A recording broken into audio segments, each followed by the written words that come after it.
States of America and to the republic for which it stands, one nation, under God, indivisible, with liberty and justice for all.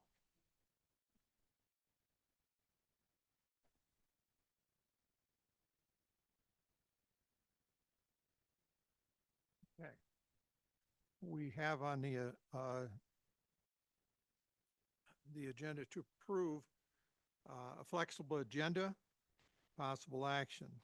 Trustees reserve the right to take items in a different order to accomplish business in the most efficient manner, may combine two or more agenda items for consideration, remove an item from the agenda, or delay discussion relating to an item on the agenda at any time.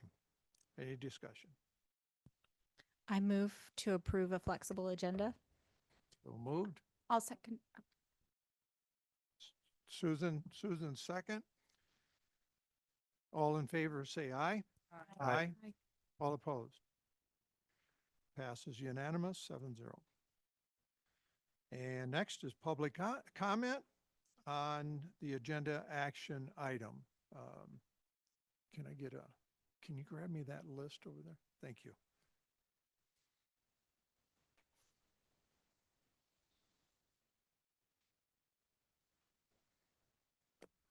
Thank you.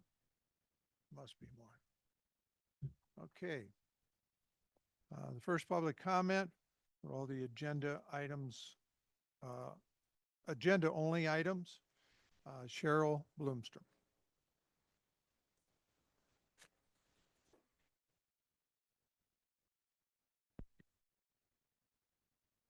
Good afternoon. Cheryl Blumstrom for the record. Welcome to our new trustees. I am so grateful that you step forward into what promises to be an interesting time. Together, you're stronger than the sum of your parts. Your demonstrated collegiality will return us to regular order very soon.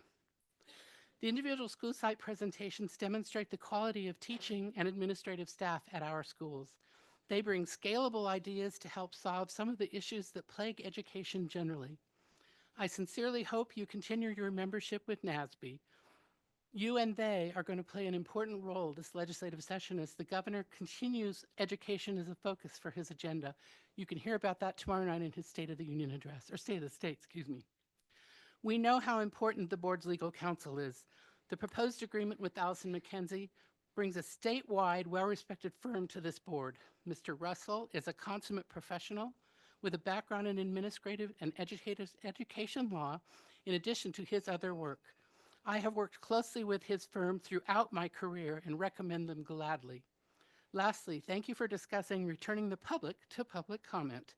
I appreciate the 3-minute allowance and would recommend that it be allowed on all action items as well as at the beginning and end. It is at this point that public comment can have its most important impact. An amendment to Bylaw 060 can easily fix this. Thank you again for serving this community. Thank you. Is there anyone else? I only have one on the list. Please state your name.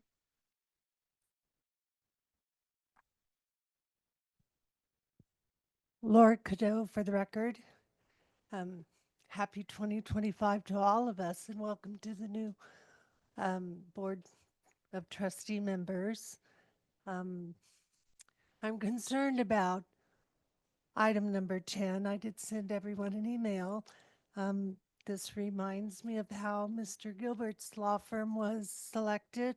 I wanted to see an RFP, and maybe there are reasons why you have selected the current firm. I just hope that you're going to cover that when you reach the item and point out that this is why we need to make sure that members of the public get to speak on action items after you have deliberated so that we know exactly what we're addressing, because I really don't know if I support selecting this firm. I did like what I read, but again, I would like to have seen an RFP where we had the opportunity to pick the best out of a group of firms. I would also like to thank Ender for what he did. He did a wonderful job, and grateful that we went ahead and appointed a student body to this board and look forward to the new one coming on board. Thank you. Thank you. Anyone else? Okay, moving forward, we want to welcome the new trustees. We'll start with Marcus Zenke. Let him know. Hi, Marcus. Aaron Miller. Melinda Knighting. And a return after 1 year, well, I don't think anybody ran against you, did they? You're back again. All right, and you can, everybody can see her name. Did I repeat it? Yvonne Wagstaff. All right. Anything, yes. Oh, I'm sorry. Oh, nope. Do you wish to say anything? Yeah, I just want to welcome all new trustees. I've spent quite a bit of time with you since the election. Really appreciate your outlook. Looking forward to moving forward and doing the business of the district in the best interest of kids. Yeah, so thanks for bringing your interests. Thanks for bringing your minds, and looking forward to all the work we're going to do ahead of us. And we've had some awesome training so far. We've sat in, I think it was Saturday, we just had all 7 of us there. And I think I was really good. The last one was fantastic and learn a lot. Never can stop learning no matter how old you are. Right? All right. Okay, moving on. Election of officers. We change any order?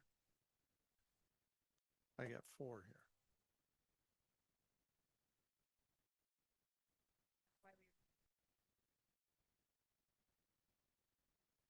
And that's number 10, right?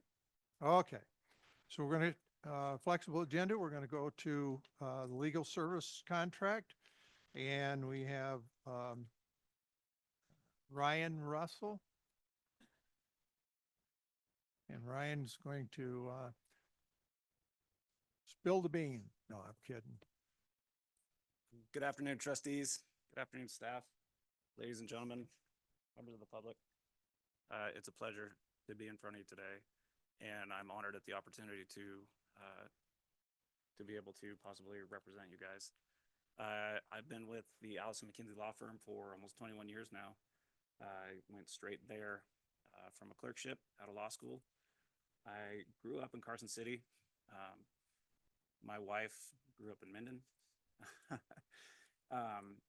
And my practice has largely centered on representing public entities. I have 4 school districts in the state that I act as general counsel for currently. I represent the town of Minden, the Reno Housing Authority, and Carson Tile Hospital. And the school district work is a passion, frankly. I think as members of the public, as trustees, as legal counsel, we have a really wonderful burden to make sure that education proceeds and is governed in a way that's in the best interest of the kids and the family and the staff. So if you guys choose to go forward with approving my contract, I can tell you that that will always be my focus. And the way I think that legal counsel can help you do that is by providing legal advice that is strictly adherent to the letter of the law. When it comes to the open meeting law and ethics, I can tell you that my advice will always be as conservative as conservative to the letter of the law as possible, because I think it's in your best interest to avoid scrutiny as opposed to survive it. And in doing that, I will encourage you, if appointed, to err always on the side of transparency in compliance with the law. And I don't find that there's a lot of reason to ever try and deviate from that.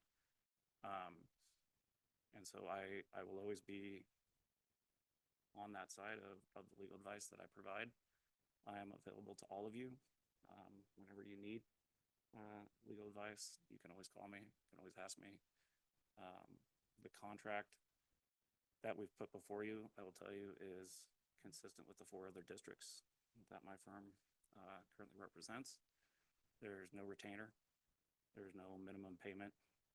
I get paid for what I do on an hourly basis, and that's that. I'm happy to answer any questions. If you guys want me to go into more detail about my background, I'm happy to. I graduated Carson High School in 1996. I graduated the University of Nevada, Reno with business management, emphasis on human resource management in 2000. And then University of Nevada, UNLV Law School in 2003. I was actually a substitute teacher my junior year in college every Friday. And my wife is currently a teacher in the Carson City School District. So that's me, you guys, and I'm happy to answer any questions. Mr. Alvarado, do you have anything you'd like to ask or add to? I don't at this time. All right, opening it up to the board. Devon. Mr. Alvarado, do you want to, or would you possibly inform the public as to how we came about finding Mr. Russell? Yes. So a few trustees and I attended NASB back in the fall.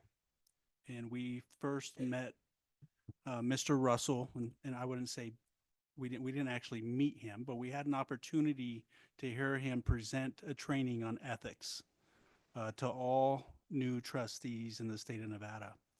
I was very impressed with that training. Our trustees were very impressed with that training. At the point we needed to seek new legal counsel, I reached out to Mr. Russell to see if he was interested. I also reached out to one other firm that the district currently does business with through the Pool Pact. In addition, I received an interest inquiry email from another firm that's based out of Carson City. I had an opportunity to have a conversation with each of the firms just to see what their experience was. Once again, we were looking for a firm that had education experience as desired by the Board of Education and in the best interest of the district. After having a lengthy conversation with each of the 3 firms, we had a meeting with 3 trustees and Mr. Russell for him to explain his background and give 3 trustees an opportunity to ask questions. And ultimately, that meeting led to this agenda item today. And the board will make a decision on whether to retain Mr. Russell as legal counsel. So that is the process that we took.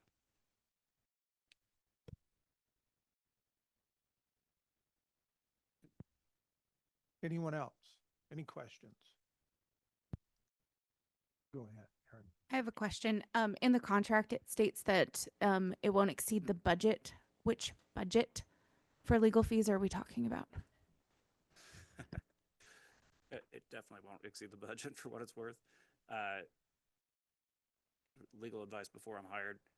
Part of the way that I think, if hired, I want to help the district is by making really clear agenda items. The Attorney General has opined that on matters with fiscal impact, you have to actually put it in the agenda item.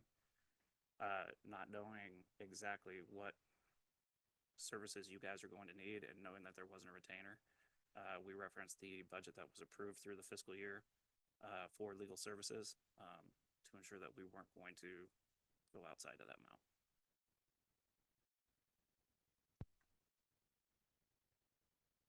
Catherine? So on the chance that somebody decides to do what was kind of done before and just sue left and right and bring lawsuits and whatnot, how can anybody, I mean, certainly you don't do it for free. So what would you do in a situation like that? So the answer to that is multifaceted. One, I was very clear with the trustees that I met with and the superintendent that I will not litigate on behalf of the district. I think in my experience, you need to separate your general counsel from your legal counsel or from your litigation counsel. They are two very different focuses. And so the first thing I would do if there was a lawsuit or lawsuits is determine whether or not your coverage through the pool pack would provide you a legal defense, and to what extent. And even if it didn't, I would confer with Mr. Alvarado and obtain outside litigation counsel to represent you guys on that matter. And there would be a separate contract with a budget for those services. Thank you so much.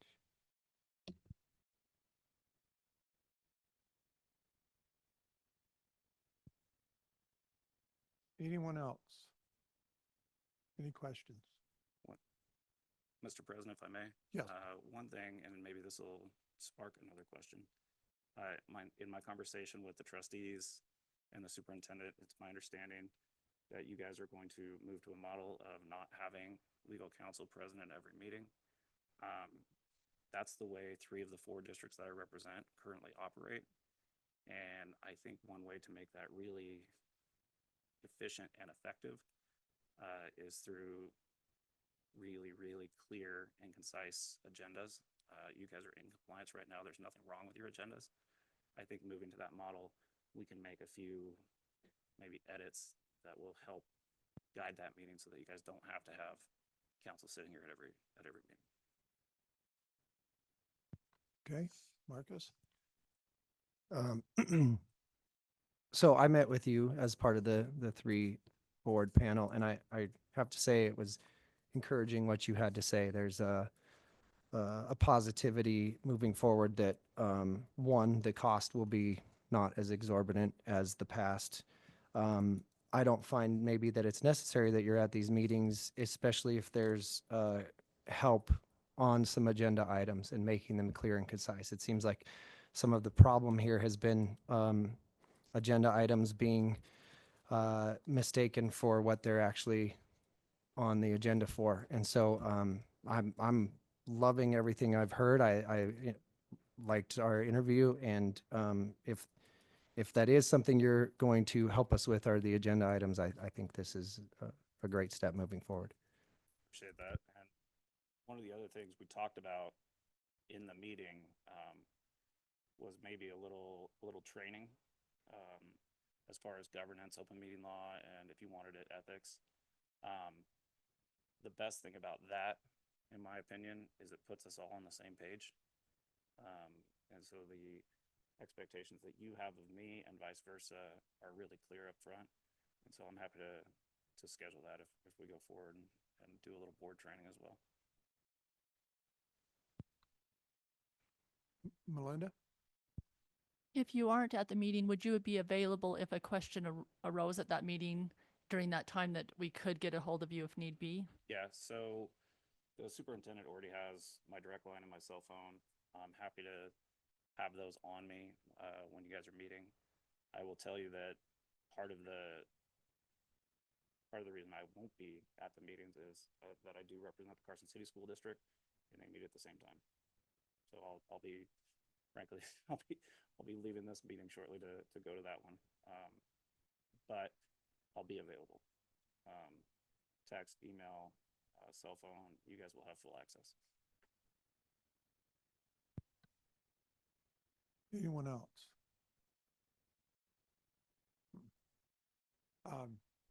I too was impressed. I was one of them that interviewed. I think, and the reason why we're thinking of that direction of not having legal counsel at the meetings, to my understanding, if anybody disagrees, wants to give me correction, that's fine.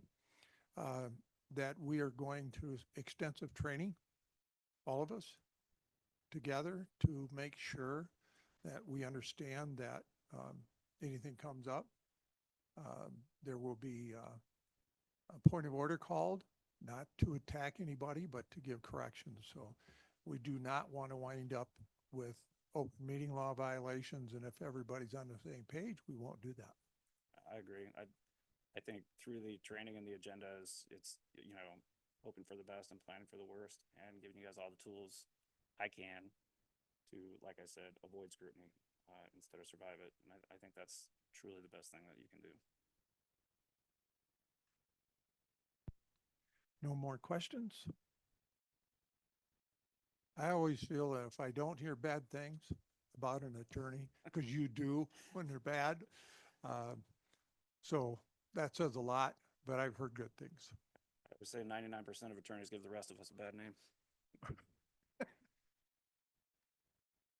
Well, at least you're one that admits it, right? Just so the public knows, I too was involved in that interview and was very impressed when we went to training this weekend and people heard that we were potentially looking at hiring Mr. Russell. Everyone said he's fantastic, he's great, he's impressive, he does great work, he knows the law, and I don't think we could go wrong. So thank you. Okay, no more questions. All right. Look for motion. I move that we approve the contract for legal services as independent contractor between Douglas County School District and the Allison McKenzie law firm. There we go. Thank you. Presented primarily by Ryan Russell. I'll second. Okay, we have a motion on the floor, and we have a second by Aaron Miller. Any further discussions? Okay, take a vote. All in favor, say aye. Aye. Opposed? Pass 7-0. I'm honored, board, and I'll give you my word that I'll do the best I can to represent you well. And if it's okay with you, I'm gonna watch maybe another half hour of your meeting before I go, just to see how it's going. Great, Yeah. thank you. Mr. Russell, you can join us over here in this empty seat. Uh-oh.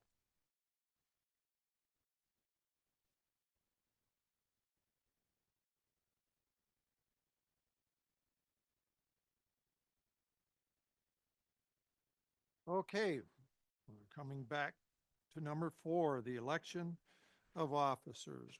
Trustees will discuss, nominate, and take action on the position of board president, board vice president, and board clerk.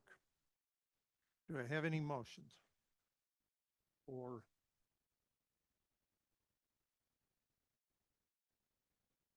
okay. Oh, I'm sorry. Slatton. Yes. I would like to nominate Yvonne Wagstaff to serve as board president. Okay. For board president, we have, I'll Yvonne? second that. who's that? Marcus. The You- only other male voice on the panel. Not used to that. Thanks for clarifying that. Okay, we got a second from Marcus Zinke. Anyone else? Anyone else? Okay. I don't know if we have to, do we really have to take a vote on that if nobody's opposing? All right, we will. Yes. Oh. Do you accept the nomination? Yes, I accept. Okay. Any other nomination? Okay. Let's take a vote. All in favor, say aye. Aye. Oppose? 7-0. Congratulations. Do you want to take over? Or you want me to finish this? I can take over. Let me, I'll finish the part here. Yeah, well, I'll finish and so now we have, the election for vice president.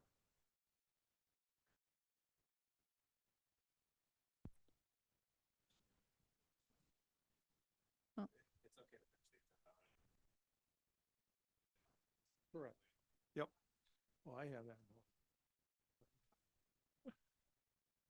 Okay. Nominations for vice president. Okay.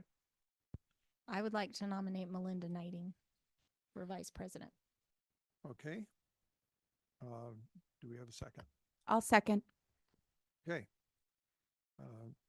Aaron Miller, seconded that. Do you accept the nomination? Yes. Yeah, turn that on. Yes. All right. Anyone else? Any other nomination? Okay. Take a vote. All in favor, say aye. Aye. Aye. Opposed? Okay, we had one opposed. 6-1 passes. And the next one is the clerk. And do we have nominations for the clerk? Go ahead. I would like to nominate Catherine. Is there a second? I'll second that. Okay. We have a motion and a second from Susan Jansen. Catherine, do you accept the nomination?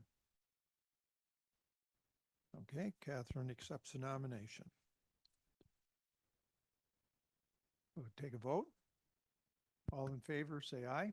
Aye. Aye. Oppose? 7-0. Now you get to take over.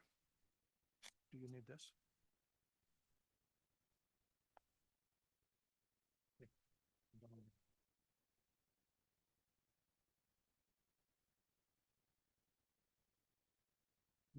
Gavel? What else you want? Your microphone. Off? All right, so moving forward, we will now have the opportunity to hear from Susan McNeil from Scarcelli for the leadership presentation and Molly Ravencroft. So welcome. Oh, okay.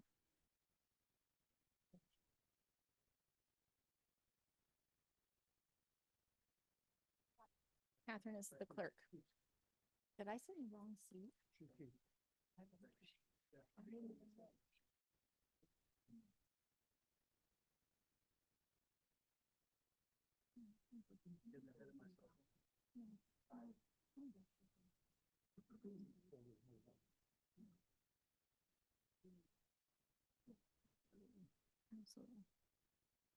All right, welcome to our board meeting. Thank you so much, and we'll turn the time over to you. Take it away. Okay, thank you very much. We're excited to be here. And before we start, I'd like to welcome the new trustees and congratulate each one of you. And it's nice to see you, Melinda. Congratulations to our new council. So I'm Susan McNeil. I'm the principal at Scarcelli Elementary School. Do we get a clicker? Sorry. Oh, you're going to click. Okay. We're gonna click for you. You can click now. Okay. So I'm the principal at Scarcelli Elementary School. I've been there for, I don't know, at least 10 years, I think. And I've loved every minute of being at that school. And this is Molly Ravenscroft, our assistant principal. I think this is her fourth year. Yes, fourth year. And she's a fantastic assistant principal. So we're going to tell you a little bit about our school. Next. So, you know, the purpose, we want to give you an overview of the school. We want to talk about some initiatives that we have, some goals and priorities, and some challenges and solutions, and some other things maybe in between. So at Scarcelli, we develop productive citizens by empowering students to become problem solvers and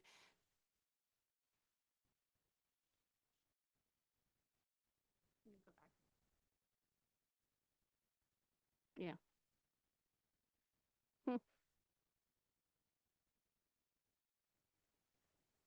It looks like we may be having some technical difficulties. Your presentation has a mind of its own. Apparently, huh?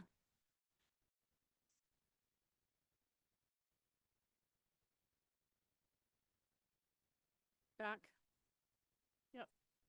Right there. Yep, right there. Thank you.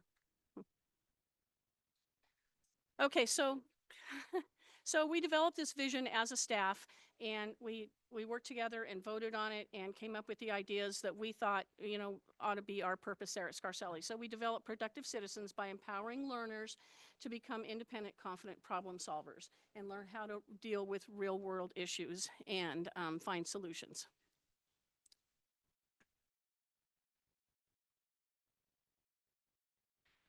So there's our cheetah, and we want to tell you a little bit about what's happening at Scarselli. So we wanted to take the opportunity to highlight some of the wonderful things that are happening at Scarselli. And on the next slide, we're going to showcase our Cheetah Champ Student Recognition Awards. So we have so many amazing students at Scarselli, and so each month our teachers and staff members have an opportunity to nominate students for Cheetah Champ Awards based on certain character traits. Some of those are listed up above. And then Ms. McNeil and I go around to each classroom and present the students with the award. We like to go and do so in the classrooms. It's more of a personal interaction with the students, and it's a fun celebration for all of us, the students and both of us as well. And then we take pictures and put them on a bulletin board in our main hallway. So it's a fun way to recognize our students, and we're able to recognize a lot of different students based on the different character traits. This is part of the PBIS, Positive Behavior Interventions and Supports, that we use at Scarselli. And then going back to that family engagement slide, we really value our families in our community and want to partner with them in their child's education. So we have several different ways that families can get involved at their school. We do a Meet Your Teacher ice cream social at the beginning of the year. We do the back to school night, which board members have attended and we appreciate. We have a strong parent and teacher organization that is growing from year to year. And then we also do parent-teacher conferences. This year, the focus was on student-led conferences. And so students shared their knowledge with their parents. The teacher also participated as well. We have many parent volunteers, and we should probably change that to family volunteers because we have grandparents who also volunteer. And so it's a great opportunity for them to get connected to their children or grandchildren's education.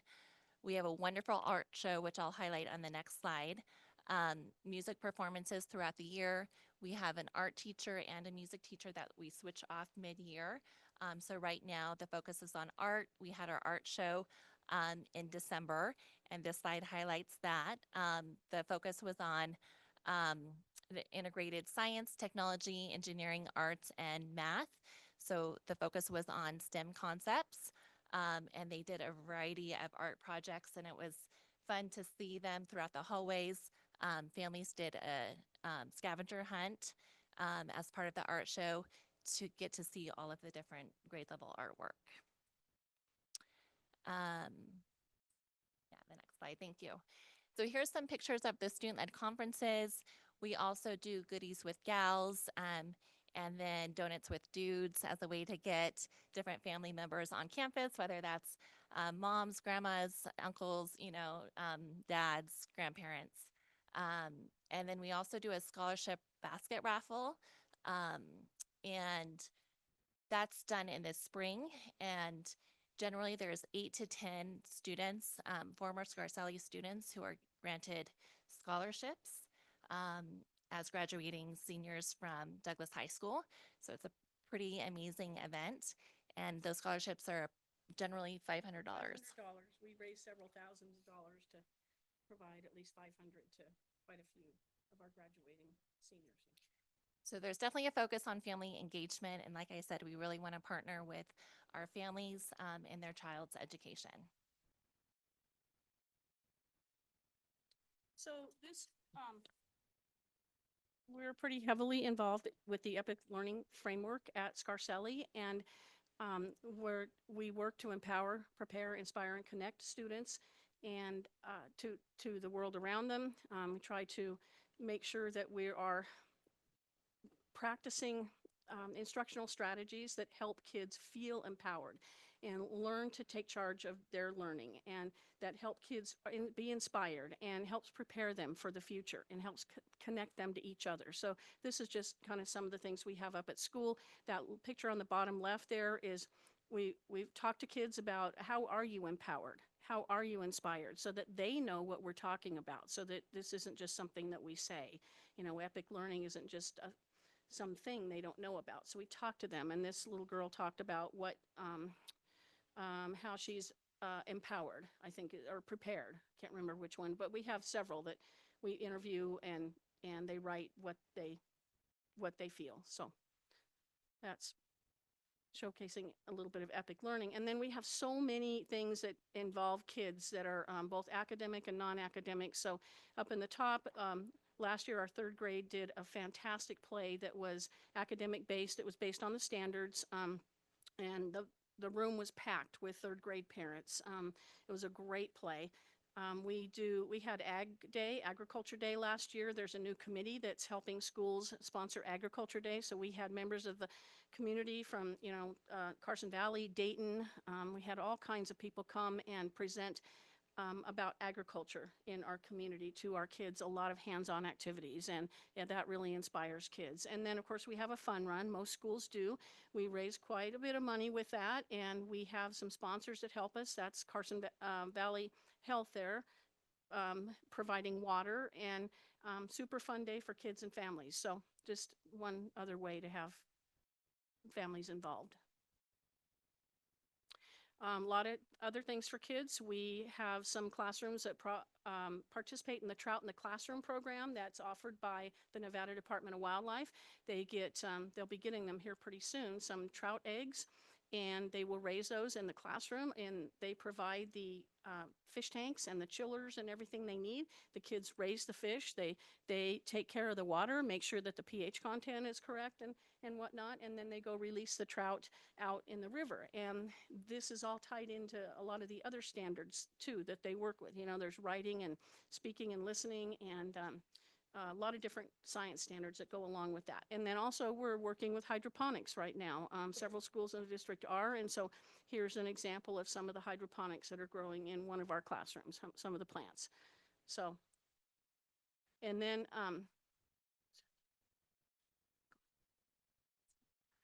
we participate in the Reading Pause program. This is one of my favorite things at the school. So this is Mochi and her handler and owner, Shema. They come once a week and they read with kids. They read individually with kids and to classes. And this is so inspiring for kids. They can't wait to go read with Mochi. And Shema is going to be shadowed by some other potential Pause volunteers in the schools.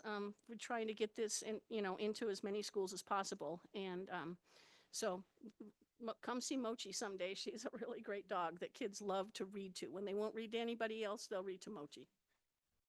Sweet, gentle dog. So here's some of our school information. So we have about 307 students right now. We have a comprehensive life skills program at Scarcelli with, I think we have 10 students in it right now. It's the only special program we have. We don't have pre-K or anything else. Our attendance rates, something that Molly and I are proud of, is in the prior year, our chronic absenteeism was up at 18.5%, the highest it had ever been at Scarcelli, except during part of the pandemic, I think. But we took it down to 12.1% last year. So we're very proud of that. And that was a lot of hard work on our part with, contacting parents, building relationships with families, and helping educate them about why it's important for kids to be at school, and just phone calls and meetings and trying to get kids to understand that too, the importance of attending school. So student performance on the Smarter Balance Assessment, which is the state CRT. This year, we're a 3-star school. You can see our achievement levels there in ELA and math, and the positives that came out of the SBAC assessment. We did really well in closing the opportunity gaps. And what that means is that kids in 3rd grade and 4th grade that grew and achieved higher than they did the previous year, they call that closing the opportunity gap. So basically, it's those kids showing growth. We did well in that, and our attendance, as you just saw, we did well in. What do we need to improve? Obviously, student achievement, academic achievement. We have got to get those scores up. We've had them up higher before, and we need to get them back up there again. So we're working real hard on that. We'll talk to you about that.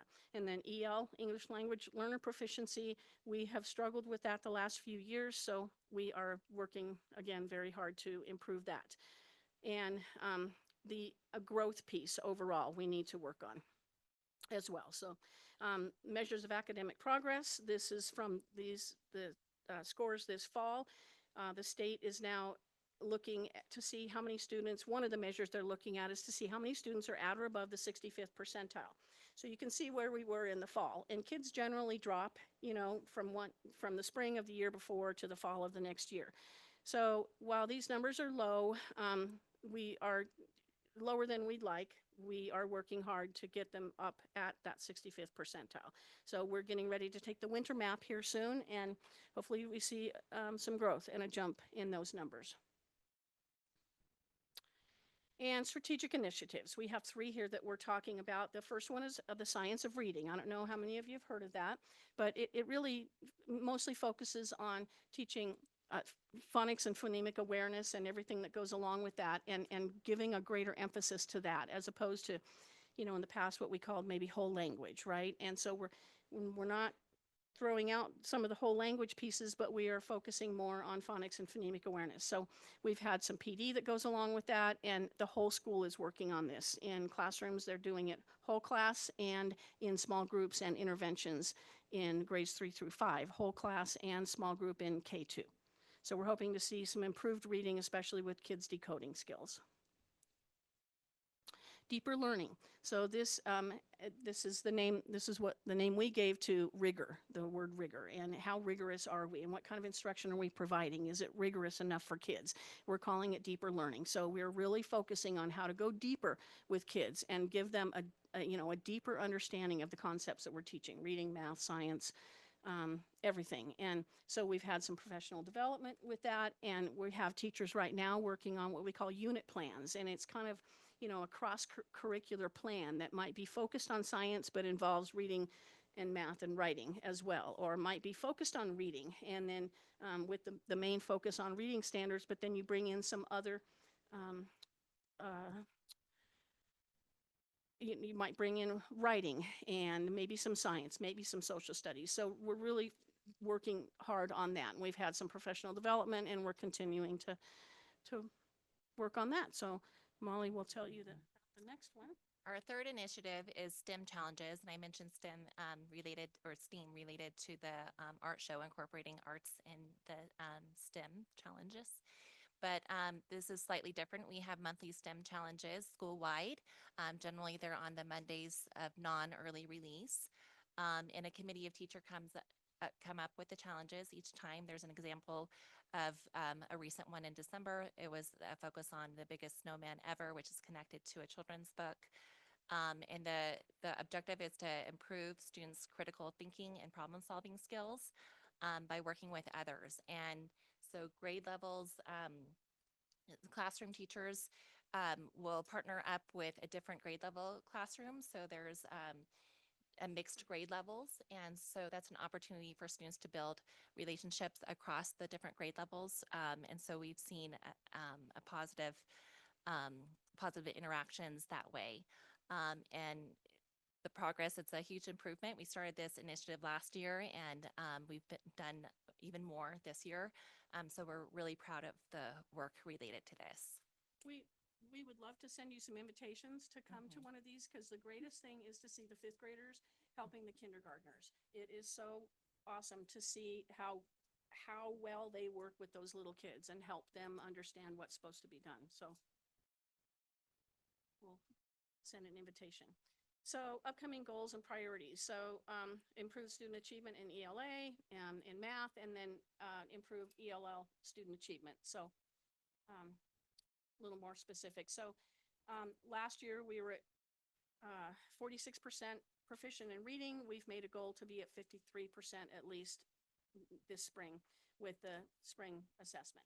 And we have many things we're working on. As I talked about, the science of reading is probably the most important at this point.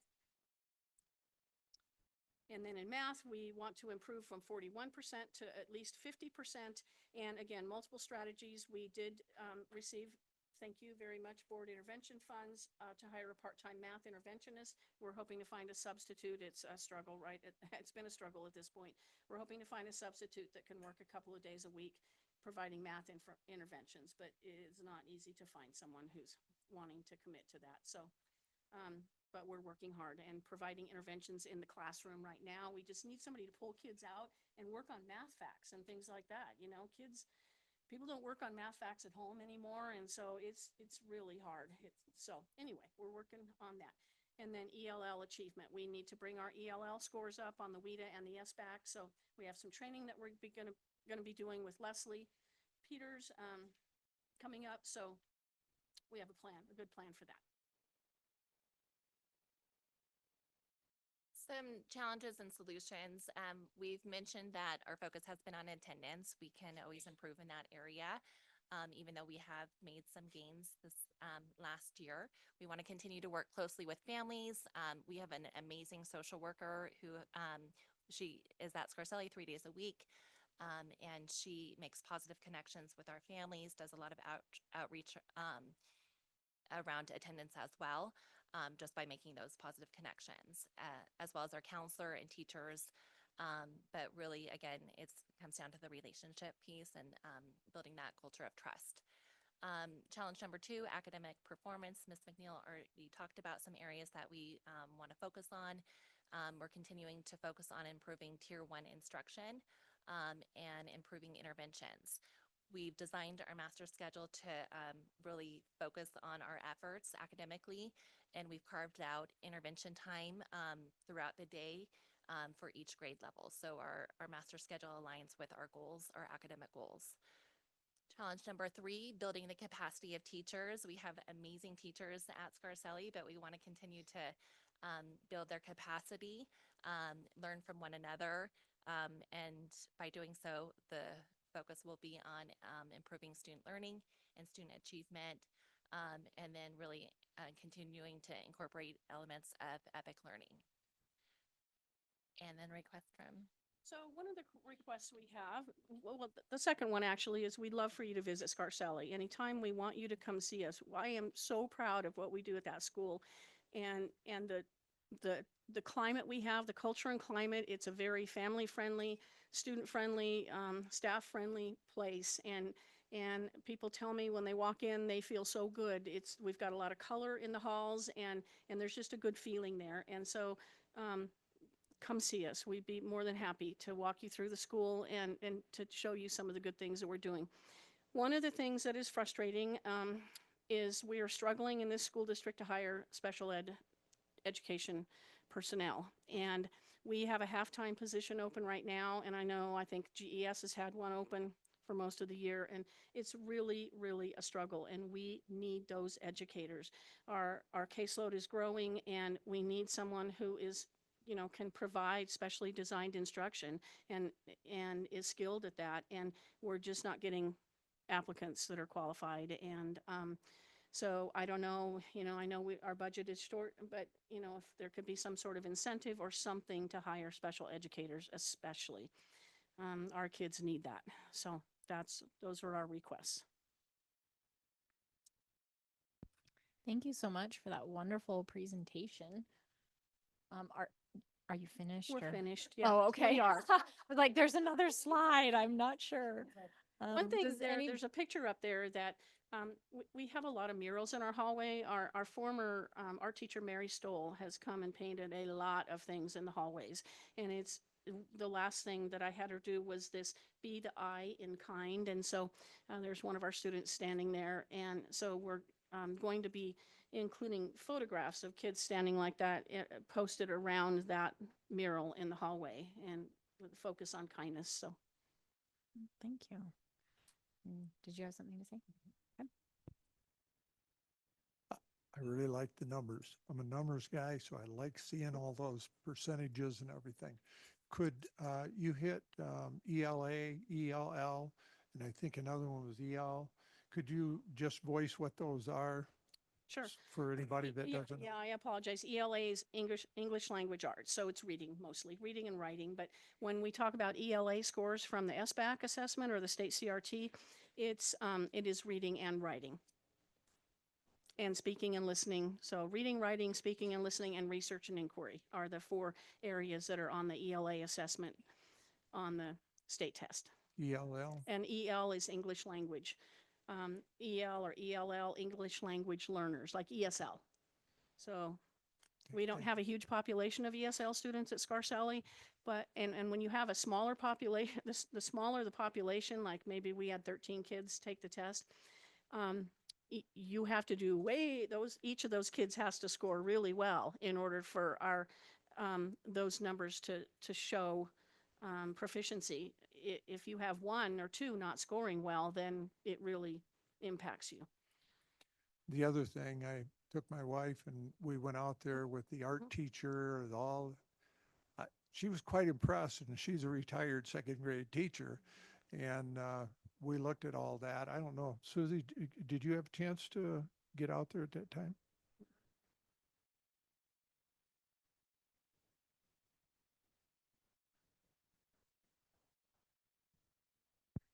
Watching them read, and I was very impressed by the teachers and how they were teaching phonics to the kids and how all the kids were engaged.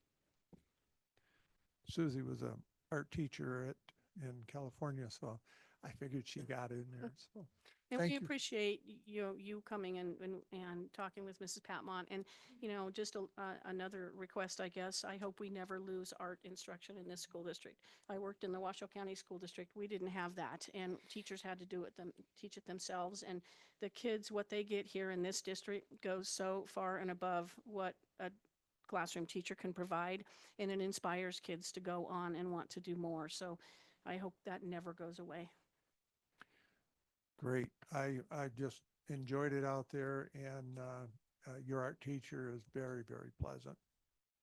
And if they're all like that, that's They are. And come meet our music teacher. She'll be here next week. Yeah. good. Yeah. You'll be impressed with her as well. So Thank you. I've got a question for you, if I may. How did you come up with the percentages for your goals? One of them goes from 46 up to 53. The other one goes from 41 to 50. Could you explain how you came up with those numbers, or if those are realistic or elevated goals, so to speak? they are a little bit elevated, and we had this conversation with Frankie about that. We had been a little bit higher. So our scores last year were higher, and I will admit we dropped this year. We were a 4-star school, and we've dropped down to 3, and so our scores are not as good as they were. And I look at what they used to be, and I want that. So I tend to, think a little bit big maybe, right? And so we looked at some of the specific areas that we thought we could do well in, and we took them down from where they were. Frankie, again, encouraged us to do that. So they could be a little bit high. Yes, that could be a little bit high. It might be a lofty goal, but better than too low, right?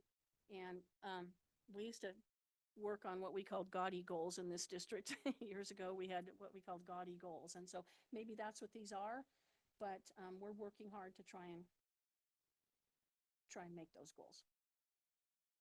I appreciate that question. Thank you. Melinda? I just wanted to thank you for being here. All 4 of my kids were Scarcelli Cheetahs, so I spent a lot of the time in that school. I just wanted to comment, I read the Cheetah Chatter that you sent out as well, and I am really glad to see a return to focusing on math facts, a balance there. And so I love that school, and I was happy to see that in your Cheetah Chatter, and you mentioned it tonight as well. Thank you. And we put a plea out to parents to, help with math facts at home as well, with some ideas about how they could do that. So thank you, Melinda. All right. Anyone else? Oh, Andrew, sorry. I actually have my little sister is enrolled there, and Oh. she's a part of the C1 program, Oh, yeah. and it's just so amazing there. Like it's amazing. She's grown up so much, and she's gotten so much better at the program there. So I just wanted to add that it's amazing there. Yeah. Thank you, Andrew. We have a little girl that's in that program that she struggles to get to school in the morning. Is getting better. Today, mom came to pick her up early and she didn't want to go. So there was a big, thing about that, and she, you know, some crying and screaming and whatnot, and mom came down the hall to get her. And I taught her my name. She's mostly nonverbal, but she calls me Susan, much easier than my last name. And so when it was time to go today, I said, can I have a hug? And she's a very, you just kind of have to follow her lead usually, but she said, huggy, and she comes up and hugs me and pats me right here, and she said, I love you. And I love you, Susie. And she, you know, most of the time, instead of calling me Susan, calls me Susie. And, you know, I'm standing there with tears streaming down my face. And so, yeah, that's, makes you feel really good. Anybody else? I also received the teeter chatter, so thank you for sending that. It's nice to see what all the other schools are doing in our district as a new trustee. So I appreciate that information. So thank you. And please don't ever hesitate to call us or call me or email me if you have any questions about anything in there, you know, any of you, please, you know, please ask, okay? Okay. Thank you very much. We appreciate your Thank you time. so much.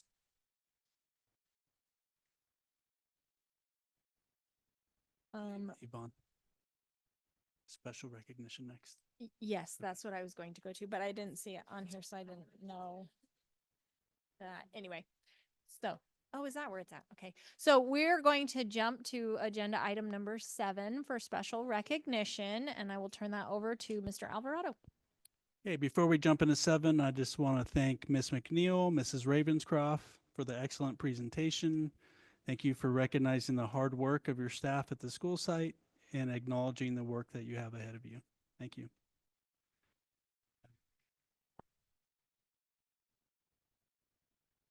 Right, for special recognition, we have the Douglas County Tiny Mites. I'd like to call up Coach Ashley Brown and all of our Tiny Mite cheerleaders.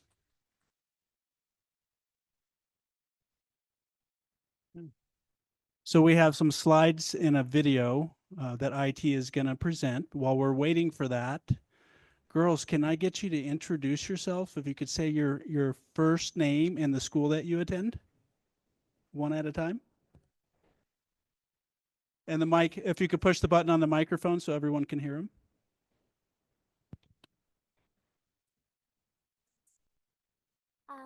My name is Madison and I go to Scarcelli. Third.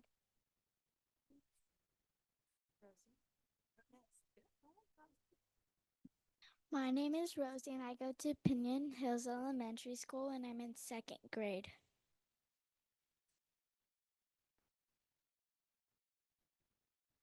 I'm Illyria and I go to CC Manili and I'm in 1st grade.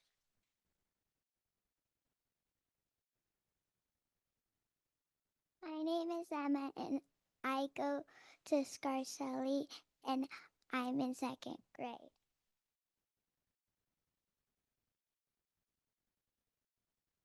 My name's Alyssa and I go to Carcelli and I'm in 2nd grade.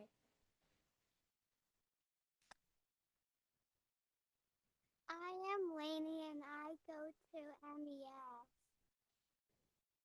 1st grade.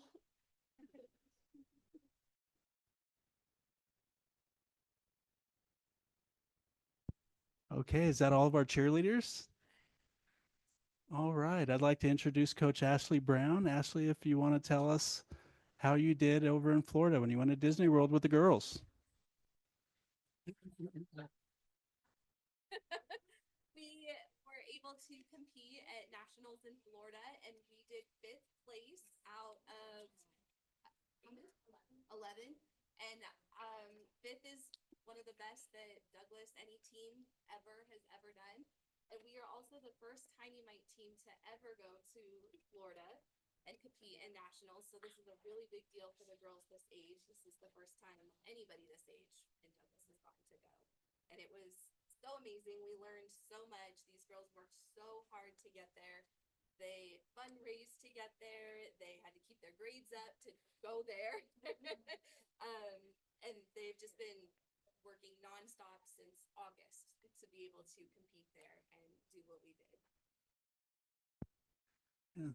So we have some pictures to show from their trip to the happiest place on earth.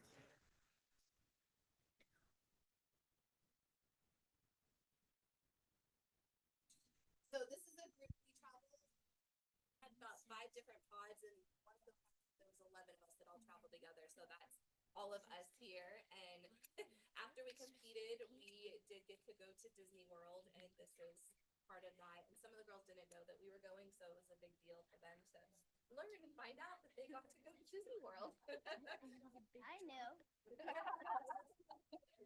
We visited all 4 parks. This was at Epcot.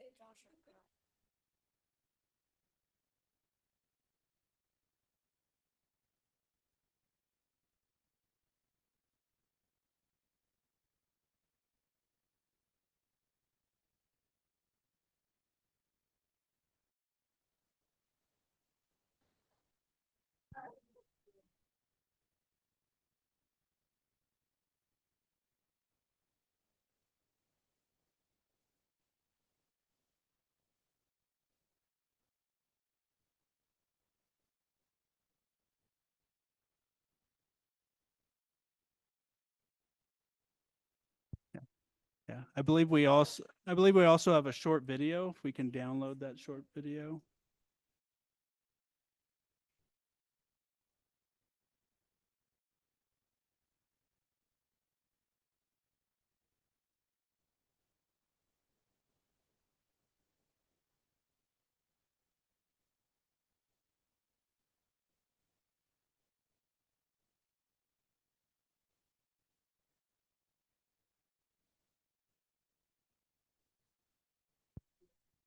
While they're getting that queued up, how much time do you guys spend practicing?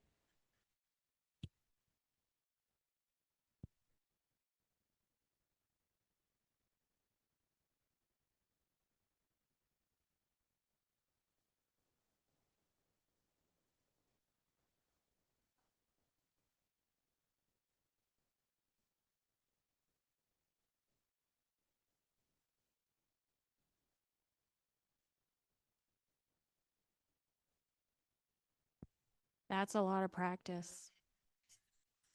Yeah.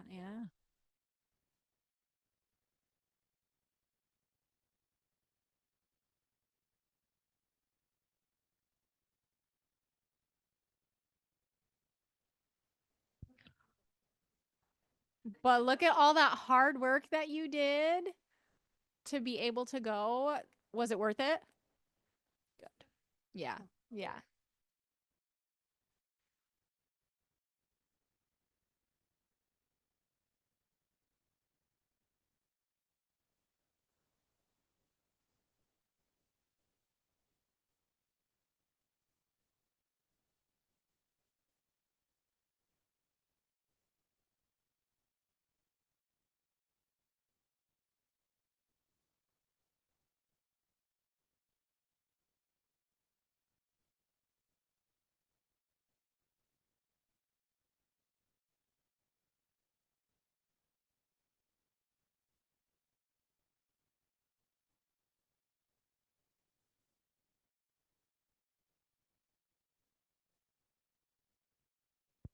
Congratulations, ladies. That's really awesome. I know. All right. I think we're still having Yeah. technical Can we difficulties. take a quick break just because We I can. definitely want to see this Yes, video. absolutely. We Yeah. could take a short recess, about 5 minutes. Great. Okay, we'll go to recess and come back. Right. Thank you. My first time.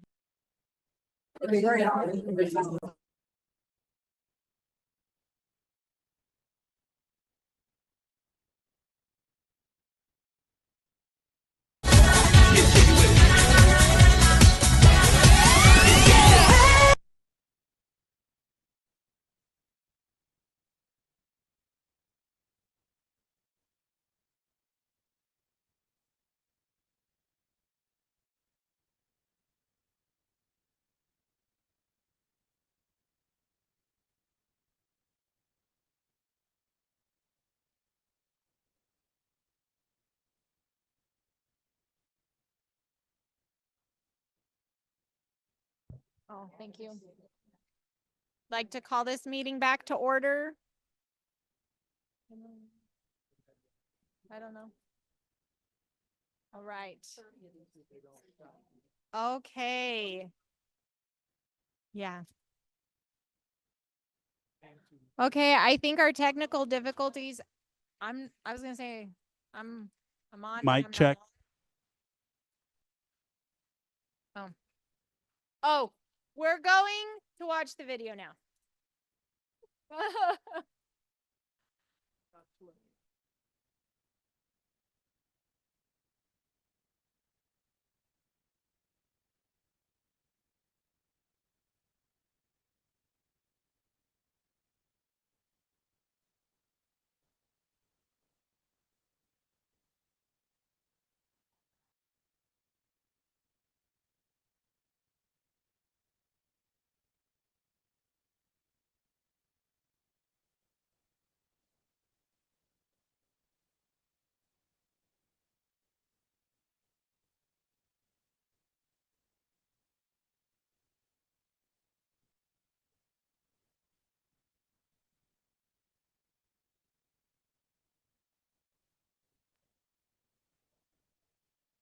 Y'all ready for this?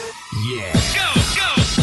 Yo, it's about that time to bring forth the rhythm and the rhyme. Rock it up again, you're never gonna keep me down. I'll get knocked out. Rock it up again, you're never gonna keep me down. I'll get knocked down. You feel it, baby? Hey now, you're an all-star, you're an all-star, get your game on. Hey now, you're an all-star, you're an all-star, get your game on. Only shooting stars break the mold.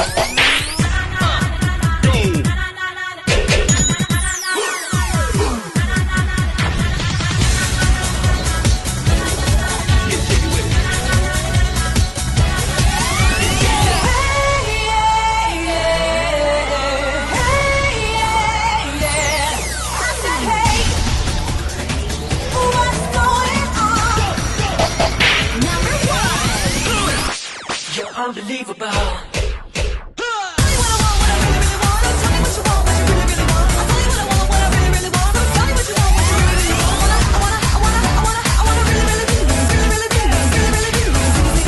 That's right. Exit light. And tonight, take my hand.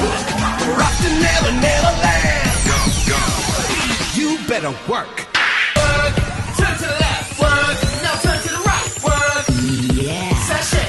Shantae.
We just competed at Nationals in Florida. What are we doing next?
Hey, Ashley. Ashley, can you let the board know the ages of our Tiny Mite team?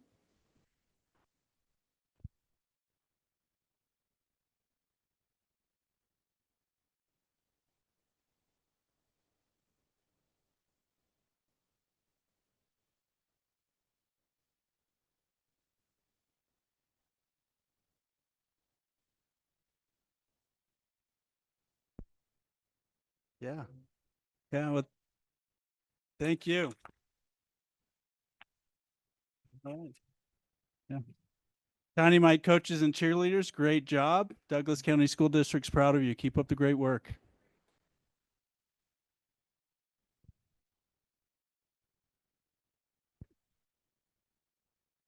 Good job, girls.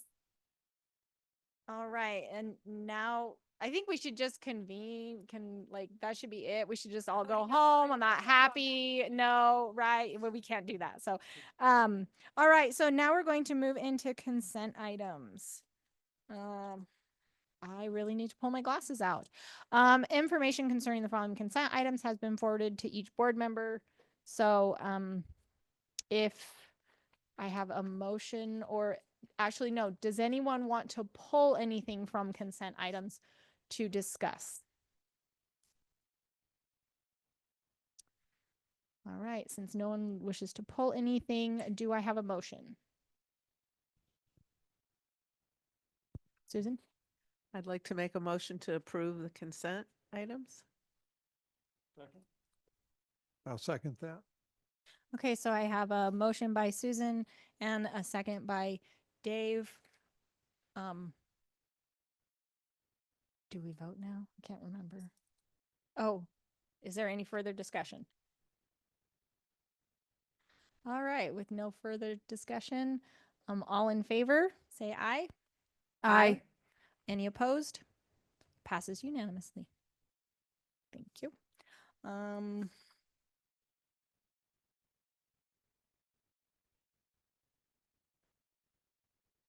right, on to number 8, annual organization. Per NRS 386.310, the board is required to organize at regular meetings held in January. The board will discuss and take possible action on the following. A, to approve membership in or withdraw from a National Association of School Board. B, designate a newspaper to be utilized for all legally required notices. And C, designate regular meetings of the Board of Trustees to be held on the third Tuesday or third Thursday of each month at 4 p.m. at either the Valley location or the Lake location, unless otherwise announced as follows. I think we should take those as individuals instead of a lump sum. Is that correct? Okay. Is there any discussion? I just want to make we were hesitant about NASB because we felt that some things was coming in that we felt it was waste of time. And what we wanted was more of training, more of focused on help us focus on the district and everything. Saturday when we went down there, I mentioned something to Rick Harris. He's the head of NASB, and I commended him for now changing and making sure that it stick to the things that we need to be effective in the schools and the districts and training and such. And he appreciated that. So at this point, are you gonna run motions on each one of them? I believe that that's what we should do. Okay. So yes. So that's my, on A, I just wanted to make that voice. Okay. Anything else on A, Catherine? I still think there's things in NASB that I don't exactly agree with. I just don't. But anyway, there was some good training that did come from this last training. Well, actually, a couple of different things. But so I was encouraged by that because it was strictly about things we actually need, not all the other things. So I was encouraged by that. I do know too that it helps Annie because she's got to deal with board book and that's important as well. But anyway, so I was encouraged by seeing a lot of that stuff, not so much, and some training that is actually useful. Because I'm not a fan of NASB, I'm just going to say it. Thank you. Susan? Yeah, I agree with Catherine. There were things about NASB I really didn't like, but the last two trainings, I think they're going in the right direction. And I hope they continue to go in the right direction. The last few trainings were very valuable. Attending the ones in December and then the one this past weekend, it was nice finding that mentor who's been there. So that's been very helpful. She reached out to me a couple of times over the weekend in preparation for, my first board meeting. So it was nice to have that support from someone that I could lean on. I found all of the trainings that I attended very well ran. I enjoyed the information and the just topics that I went to, and I look forward to more. Anyone else? Do I have a motion? Melinda? I'll move to approve that our membership in the Nevada Association of School Boards. I'll second that. Any further discussion? All right, all in favor, say aye. Aye. Aye. Any opposed? Motion passes unanimously. So then on to designating a newspaper to be utilized for all legally required notices. Discussion. Did we never have this before? It's something we have to do annually. So a lot of housekeeping happens in January, so. Yes, Melinda. Who is our current newspaper that we use? I believe it's Record- the Record Couriers. Okay. So. I don't know if everybody knows this. The Record Courier, I think with the Nevada appeal, has been sold to a company, an individual, not a conglomerate, but an individual. And I think it's going to get better, well-rounded. We're hoping, and I think that's a big plus, and I just want to make sure everybody knew that. Thank you. Any other further discussion? Do I have a motion? Melinda? I move that we designate the Record Courier as a newspaper to be utilized for all legally required notices. I'll second. I have a motion by Melinda and a second by Aaron. Any other discussion? All right, all in favor, say aye. Aye. Aye. Any opposed? We have. Did you vote, Catherine? I didn't hear if you voted. Sorry. Did you say aye or nay? Nay.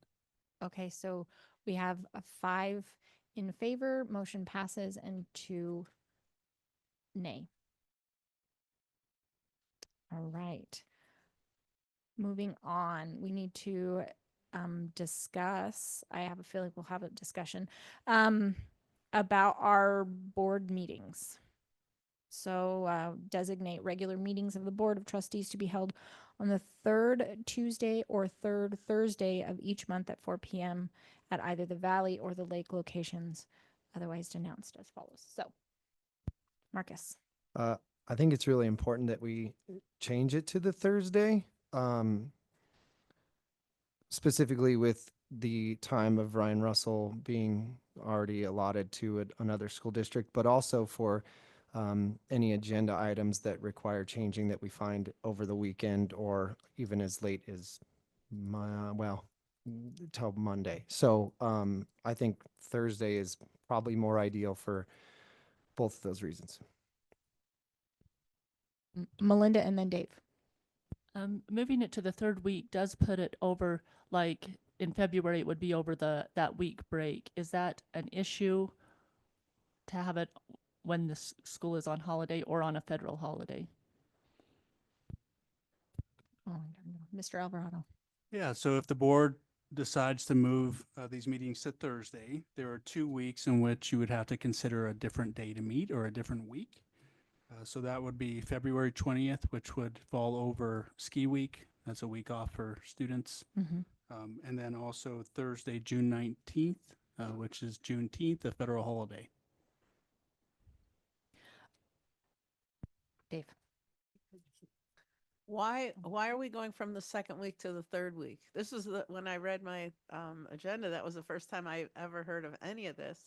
So I just want to know the thinking and the rationale behind it. Yeah, good question, Trustee Jansen.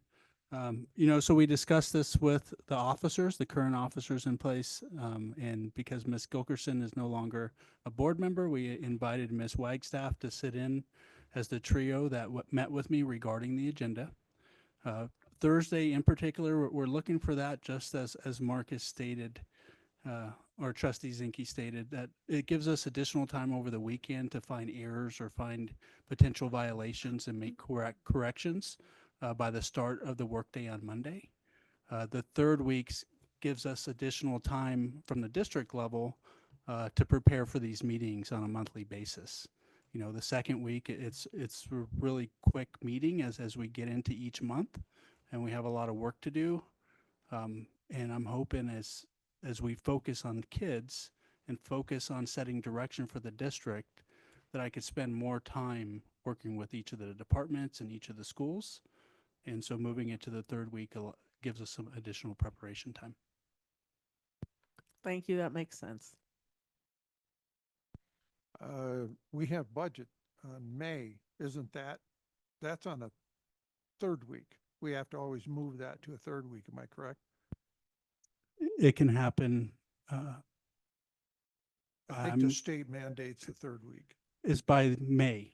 So I don't believe it gives us a specific date in May, but I know it happens in May. I know we annually. We always have it on third week. So Yeah, it could be NRS. is that correct, Gene? Yeah. Yeah.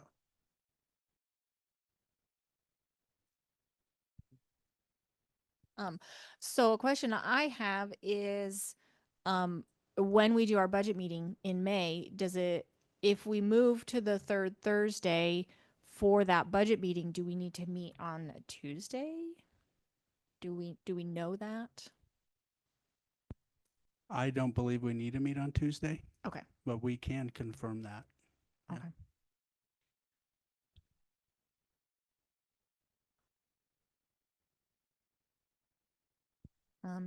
Any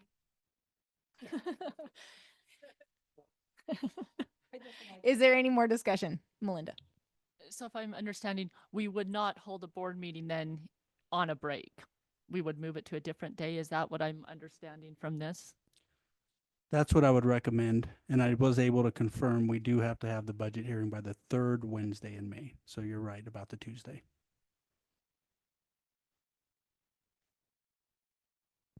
Any other discussion? Questions? I want to be sensitive to the staff. There's no question about that. And, Annie and even yourself, Mr. Alvarado, that if it needs to be changed, so we make sure that we can cover those things on the agenda before the meetings easier. You did explain that to me the other day, and it all makes sense to me. So if we need to do that, I'm good. Does modifying the May meeting, board meeting on the third Tuesday, fall within the scope of this agenda item? So we could move everything to a Thursday, but maintain the Tuesday, the third Tuesday for the month of May. So according to legal counsel who walked out right at break time, he says we do have the flexibility to modify certain days within this that do fall on holidays or meet NRS requirements. Oh, good. I'm glad you asked him. Thank you.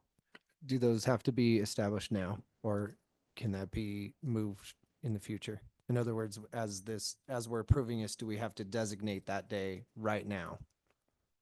I would recommend designating the day today, and if changes need to be made, you can always consider that at a future meeting. Do we know, and I was going to call my friend and ask her, but I did not, when the county commissioners meetings are? It's every other Thursday. Do they meet in the morning or in the afternoon? Okay. So the commissioners meeting is meeting this week, and then it's every other Thursday. They start at 10, but then they go till they're done, which could be 2 p.m., it could be 4 p.m. It just depends on how many agenda items they have. Okay. Do we foresee that as a conflict for the school district? Not from my perspective, but a different trustee may have a different opinion. Right. Is there any further discussion or questions? I have a question. So in regards to February, obviously that's ski week. What do we have a proposed date to change that to, or is that something that we want to discuss as a board? Yvonne? Could we move it from February to the 4th Thursday on the February so we avoid ski week? The 4th Could we week? go, well, we So could instead also of go the to 20th? second. We could just move it up a week. Or up a week, the 13th or the 27th? Is that doable, Mr. Alvarado? I would recommend the 27th, if the board is open to that, Can I ask why? because I have scheduled time off. Oh. Yeah. Well, okay.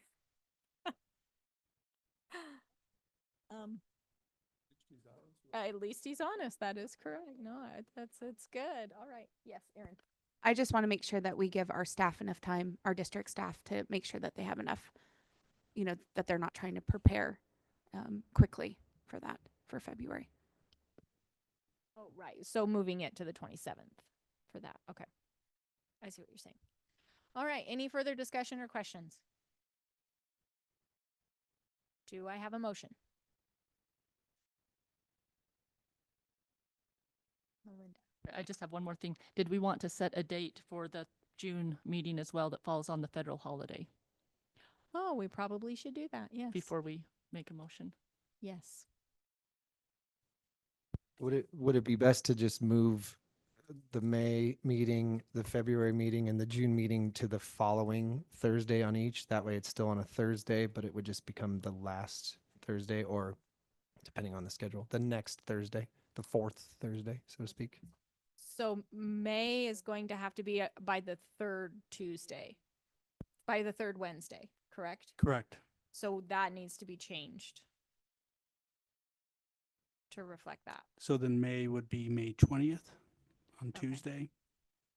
If we move June 19th to June 26th, that will avoid a lot of scheduling conflicts as we conclude the school year. There's many promotions and graduation that board members and myself need to attend. Correct.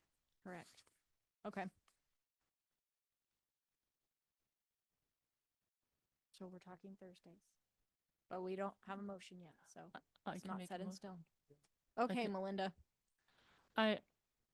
Okay, so I approve that we designate, I move that we designate regular meetings of the Board of the Trustees to be held on the third Thursday of each month, with the exception of the May meeting, which will be held Tuesday, May 20th, the February meeting, which will be held February 27th, and the June meeting, which will be held June 26th. I'll second. I have a motion and by Melinda and a second by Erin. Any further discussion? All right. All those in favor of the motion, please say aye. Aye. Any opposed? All right, so moving forward, it will change. Motion passes unanimously. Sorry.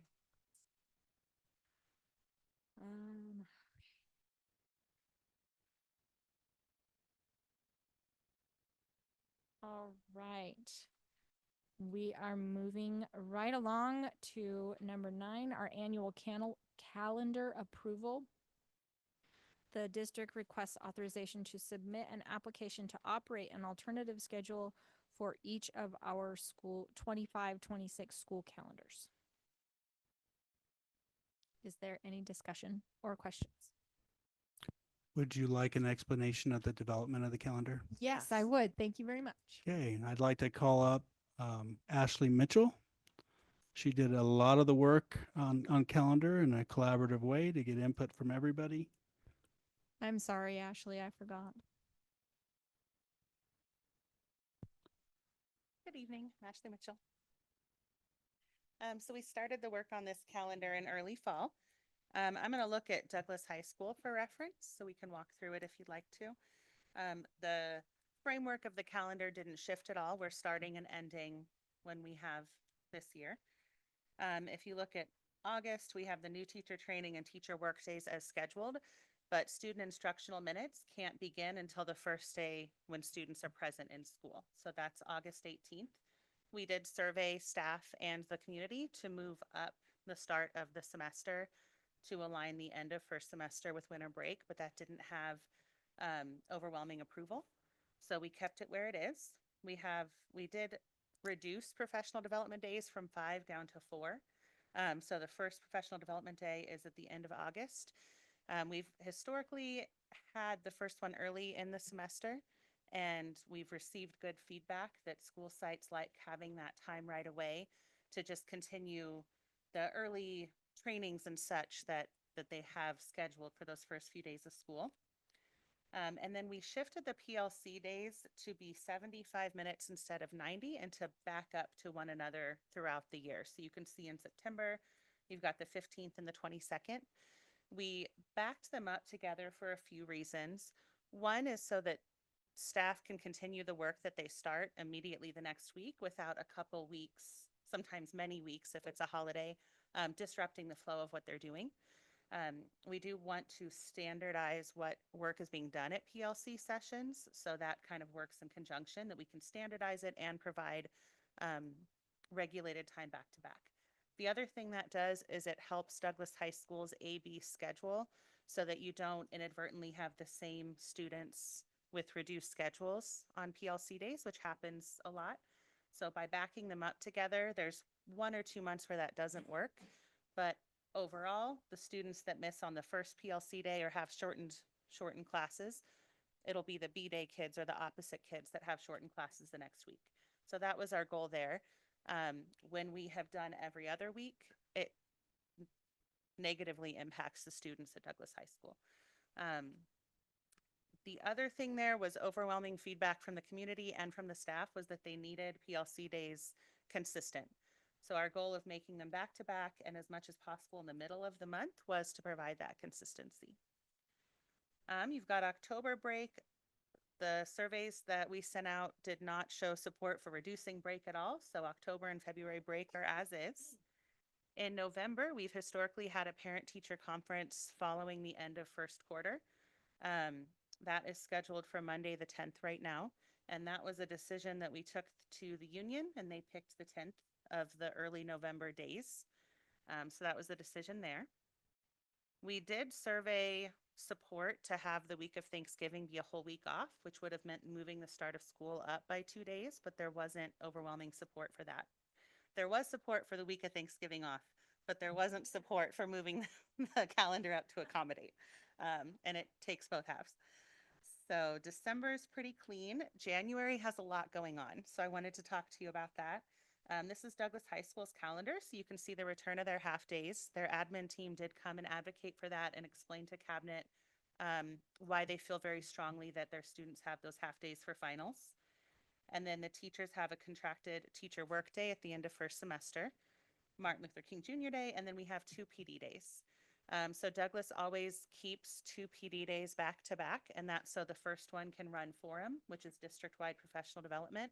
And then the second day allows people to go back to their site and share and develop and practice and make a plan for what they learned at Forum. So we like the partnership. We've done it in fall. but that is hard for it. Forums run by other staff, so teachers and other staff members submit content that they want to teach to one another.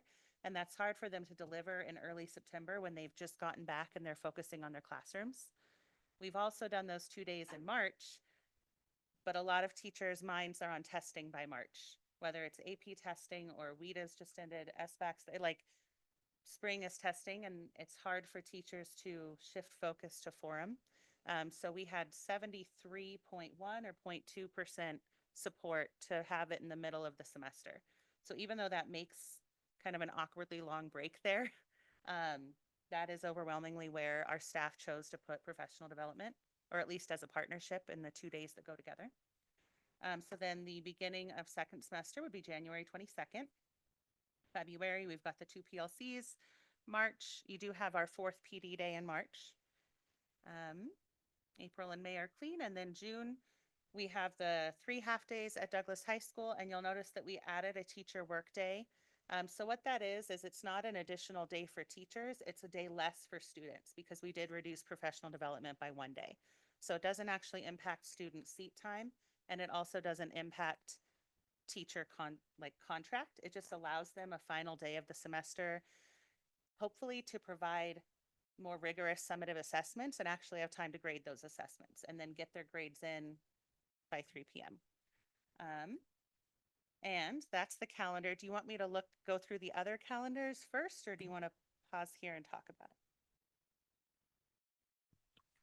What would you guys like to do? All right, Erin. I have questions. Okay. So in regards to January, we as a district are trying to combat chronic absenteeism. And when you have a teacher work day, holiday, and then 2 PD days, and then you're only going back to school for 2 days, you might end up just being negative, unfortunately, with parents taking another week off potentially. So I know it's the beginning of the semester, and that's very important for our high school and our middle school students. But parents may not see that, and they see, oh, look, another break type situation.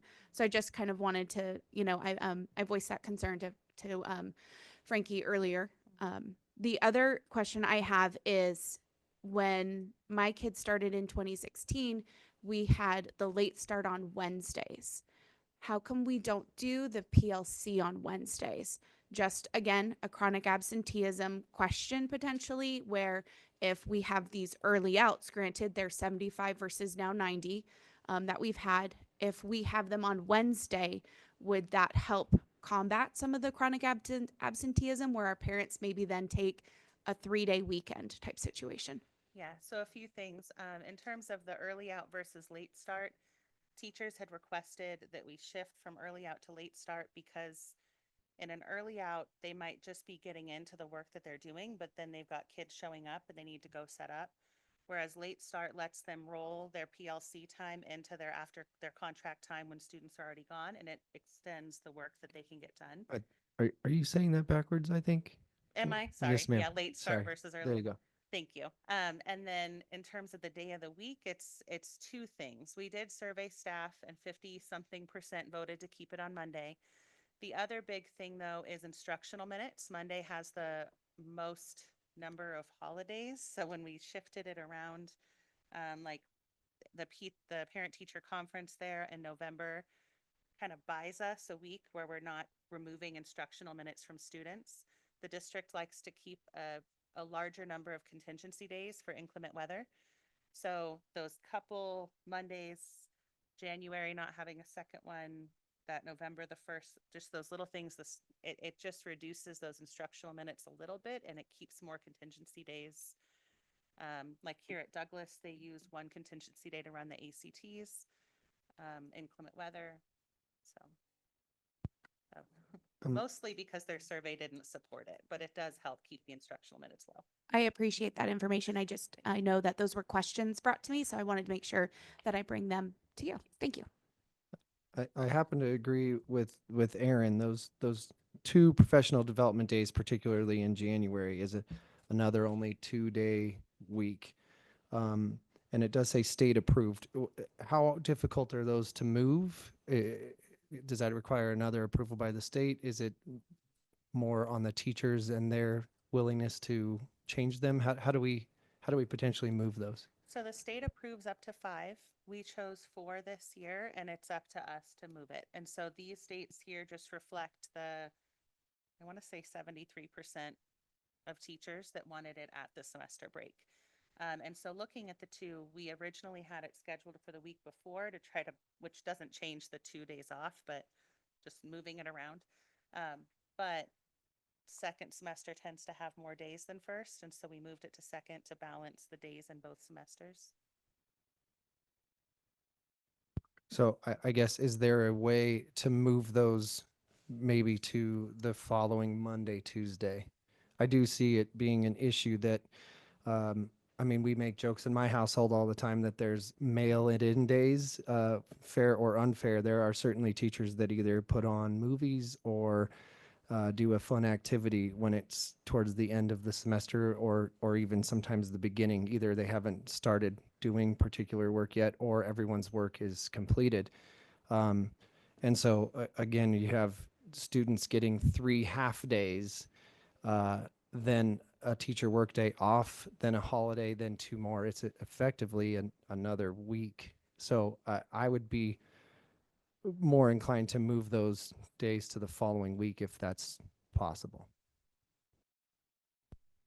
The board can continue the discussion and give that direction within this agenda item.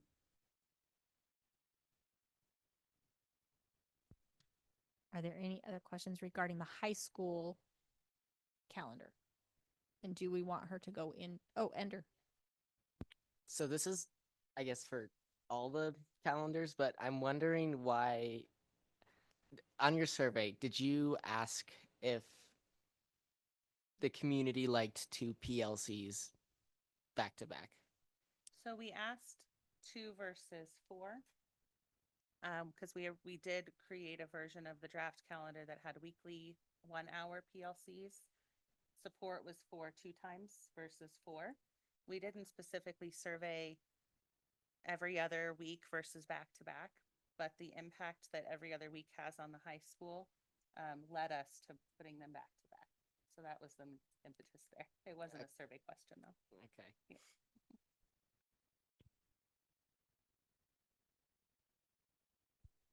Right.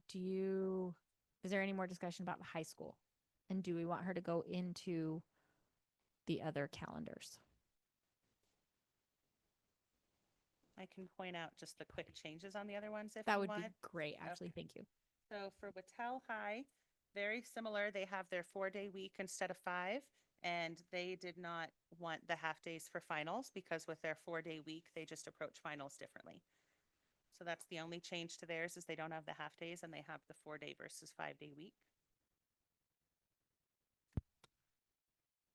The middle and alternative high school is titled that because we removed Douglas High School from the secondary one, so the title shifted a little.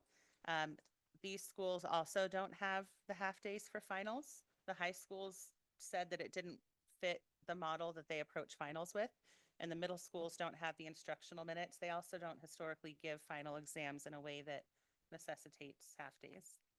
Otherwise, it's the same. The elementary has just a couple shifts. They also don't have the half days.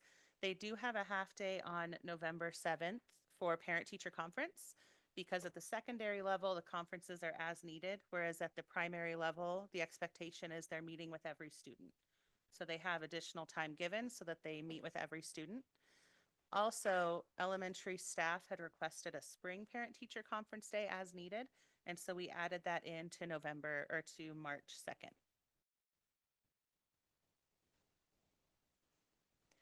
And then for early childhood education, they don't meet when we have PLCs or half days because they're already running 2 sessions a day. We talked to transportation and it just doesn't work with our transportation department, and it doesn't make sense in terms of instructional minutes to get the kids there on an already shortened day running 2 sessions per day. So they don't meet on days that we have PLCs. Other than that, it's the same.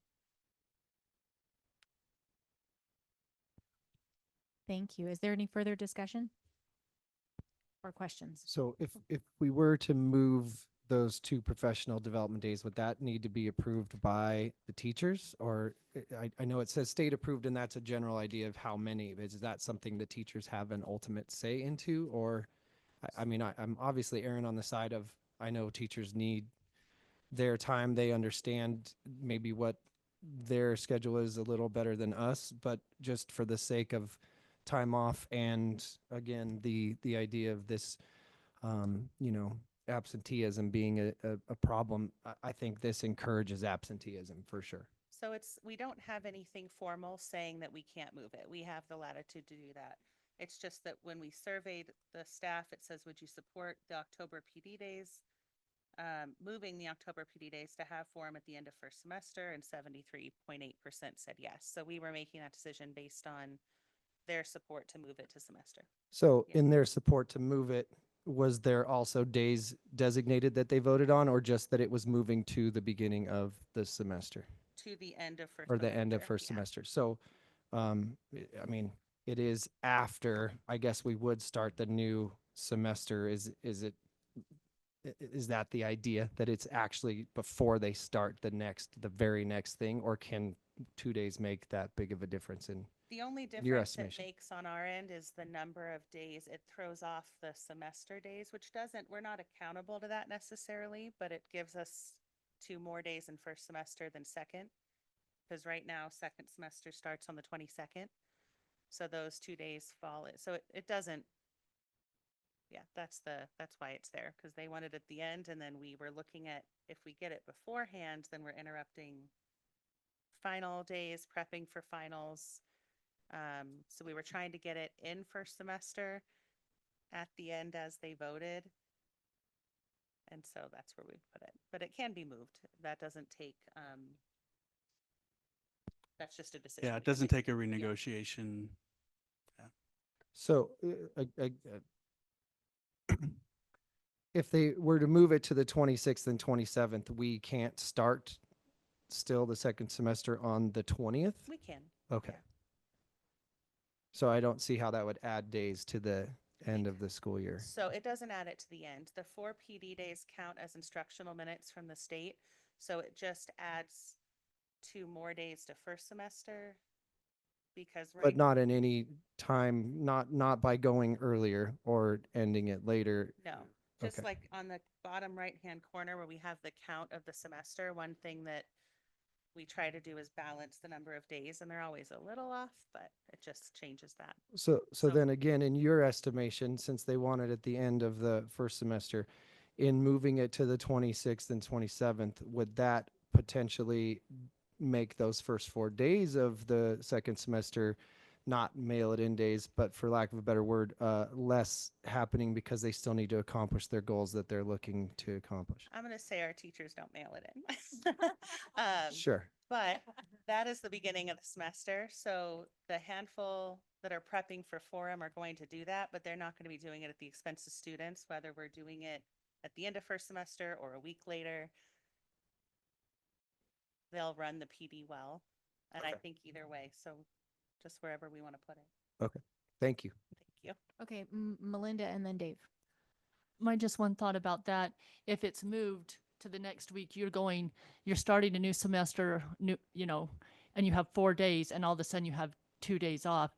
It almost makes more sense to have just the break and then hit the new semester, not immediately take 2 days off after you have 4 days of those possibly new classes you're in.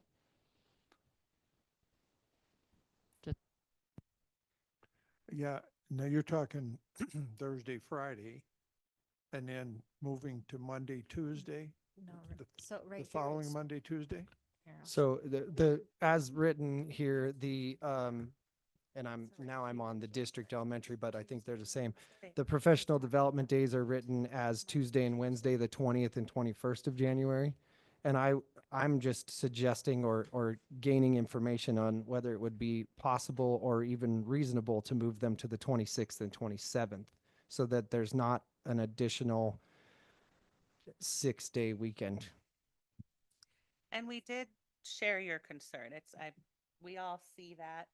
We just couldn't, by balancing the days in each semester and the staff percentage, looking at everything we're talking about, that's still, when we were looking at it, made the most sense, but we all, we share that concern and had the conversation. It's a long break right after Christmas break.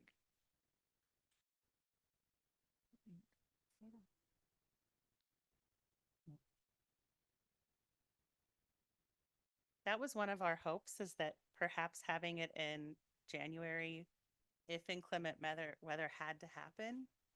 Not hope per se, but if we historically have inclement weather in January, so It would be convenient. it would be, yeah, thank you.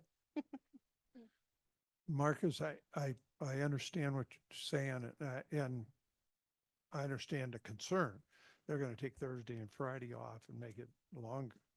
If you do it the following week, then they're going to take it and take those 2 days off, plus they'll have an additional 2 days on a Monday, Tuesday.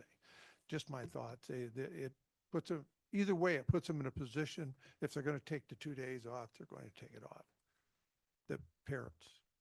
Yeah, I understand it, but if you're moving it, I would say that parents are less likely to take 3 days off than they are 2, and even as they are 1.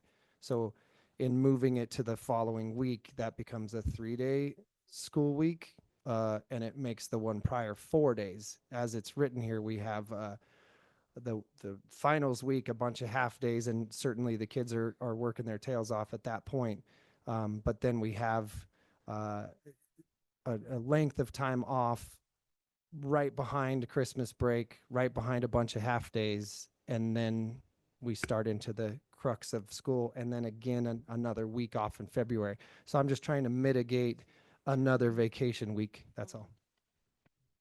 And we could always take the calendar as is, give it a try, and see how it turns out. I'm just saying.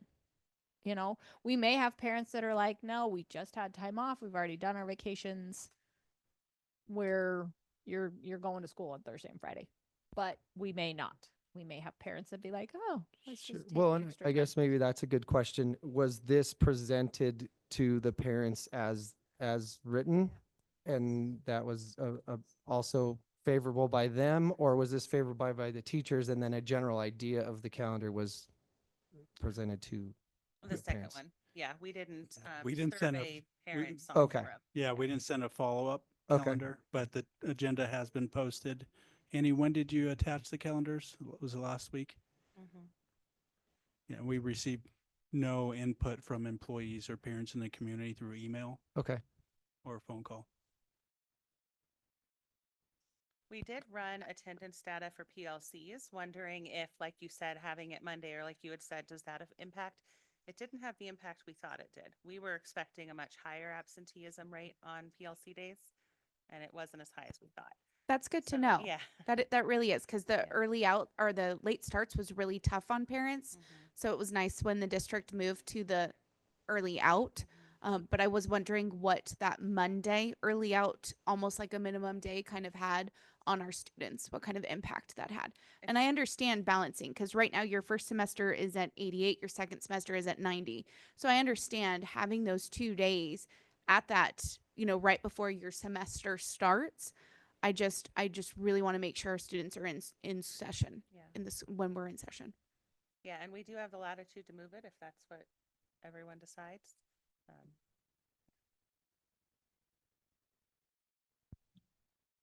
Is there any more discussion? Ender might have a question. I could see the wheels turning. Okay, while we wait for Ender. So I did have a couple of parents call me in regards to that January week. Just they're concerned. Yeah. So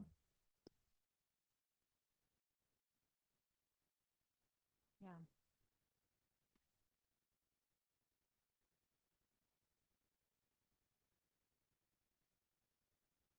So I do know many years ago when our calendar changed and we went to the breaks and the early out or the late start and the early out, like it was just, I felt like our calendar was constantly moving.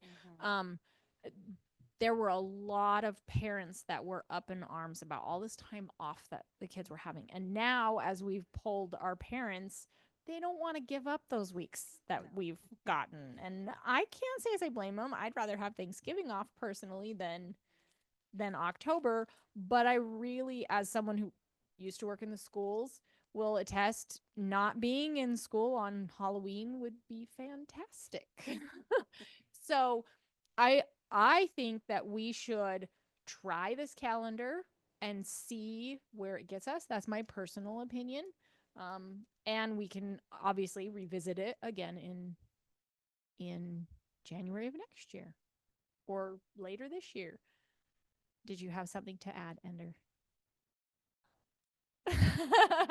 You're the only Okay. one in the school. Yeah. I'm still just a little bit unsure about the back-to-back Monday PLCs. Mr. Alvarado just showed me the data and it looked all right.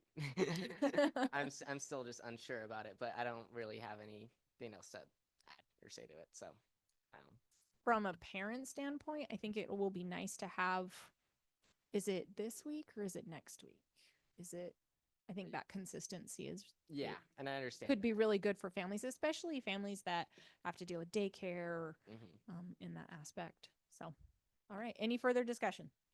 Marcus? How important is it that this is approved tonight? And where I'm going with that is I would love to see the idea, or at least the understanding or thought from the teachers if they had specific dates of the 26th and 27th. And I'd be willing to err on the side of their opinions on that. So if you're listening and that changes your mind, fair. But if it could be moved a month and we could table this to get the temperature of that, I would love to do so.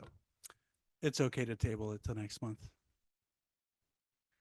When does the decision need to be into the state? I had a meeting with NDE last week about the calendar, and they haven't given us their first round of direction yet. It'll come soon, but a month allows us to still stay on track with them. It's due May 1st, but between now and May 1st, there's several rounds of fix this, show us this. So we need it in, but we have a month. Okay. Ender. I would like that option more, and I would like to possibly send out another survey and ask, can someone explain to me what the point of the PLC days is? Like why we have them in the first place? Yeah, PLCs are professional learning communities. We did get multiple comments within the parent survey. There seems to be a lack of understanding of the work that teachers do within that time. I did ask our Ed Services Department to come up with a summary of that work, and that summary was shared with the survey results to the entire community. And that should have gone to students and parents at each of the school sites. The work that happens in there changes the way teachers do instruction. You know, it's an opportunity for them to do lesson studies, to talk about pedagogy, the way that they teach things, to review data from student achievement tests, make changes to instruction, review their scope and sequence that they're teaching from, and make modifications to their educational plans for their classes. It's actually research proven to have the most impact on student achievement. So we want our teachers to collaborate, share best practices, learn from each other, and then implement that in their classrooms. Thank you for explaining that to me. Makes sense now. And there is a NAC code that students have to be present 2/3 of the day to count it as a day. So one thing that comes up often on surveys is why don't we give teachers like a quarterly work day or something like that in lieu of PLC? But it wouldn't count as a day of instruction if we did that. They have to be present for 2/3 of the day. So, yeah. Is there any further discussion? Okay. Do I have a motion? I think I have a motion that can cover these things that we're talking about, because I feel like we haven't heard from parents, and we haven't, Marcus is right. There's things that we need to look at, but I'll make a motion. My motion is to accept the calendars as they are, with the option of the board reviewing and making changes accordingly as needed. That way we can get this thing started, but now we can hear back from parents. And when we hear back from parents, we may see what changes we need to make that way. Why wouldn't we just table this and have that discussion next week when we have the information? I don't want to lock something in with the understanding that we could change it, because that's pretty ambiguous that we then can just decide to change a random day at a different time. I think it'd be most favorable to just table it, let her do this again to a degree, and then have it presented just like this with that temperature of the teachers, and then make a decision, especially if there's not a deadline, a hard deadline. But the thing that I'm looking at, has the calendars been released to the public, to the parents?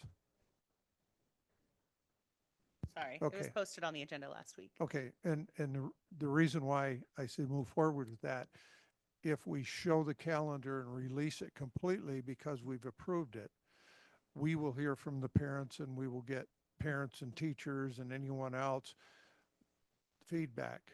If we don't, then they don't know we've not approved it, and they don't really know what we're going to approve.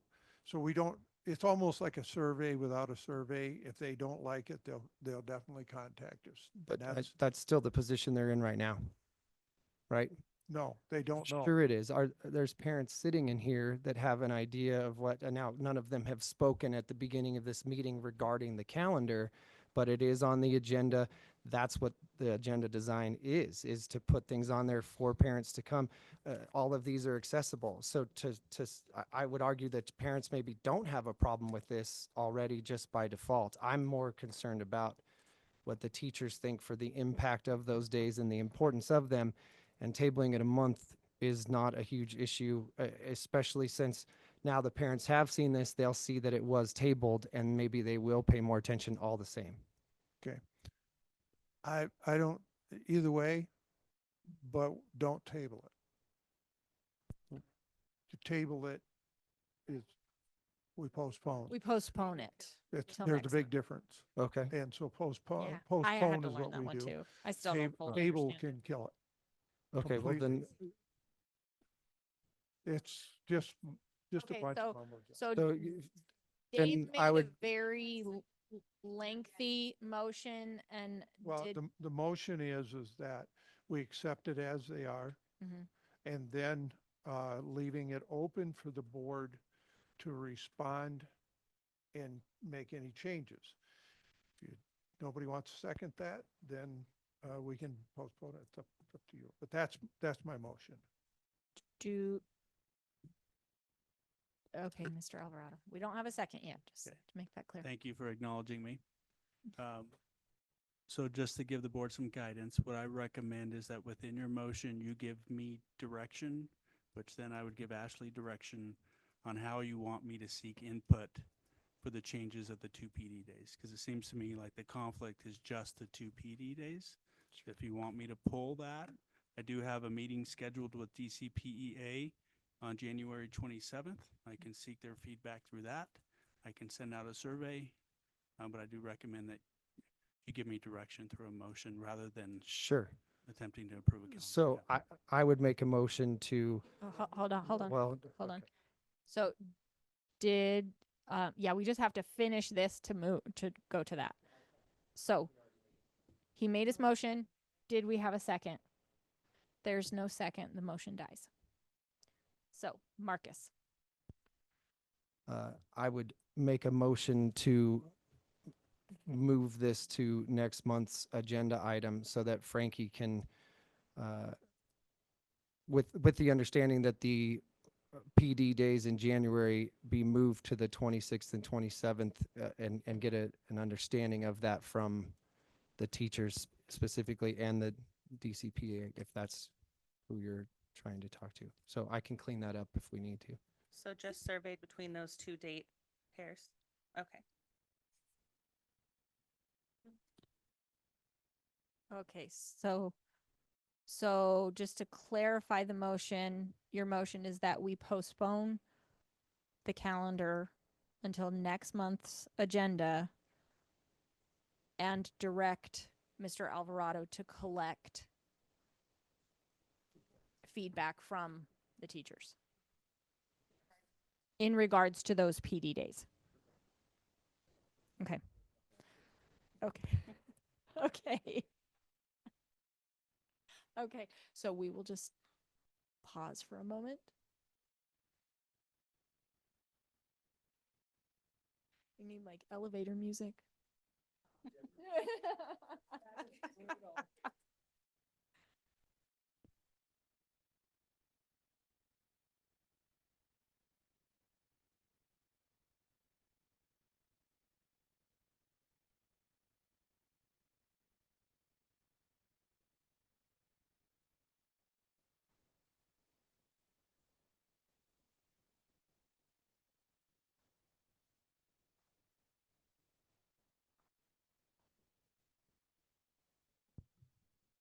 Experience and no experience. So getting direction on the fly. Jumping into the deep end of the pool. Yep, yep. All right, Marcus. How's it going? Ashley. Will you turn your microphone on, Marcus? Okay.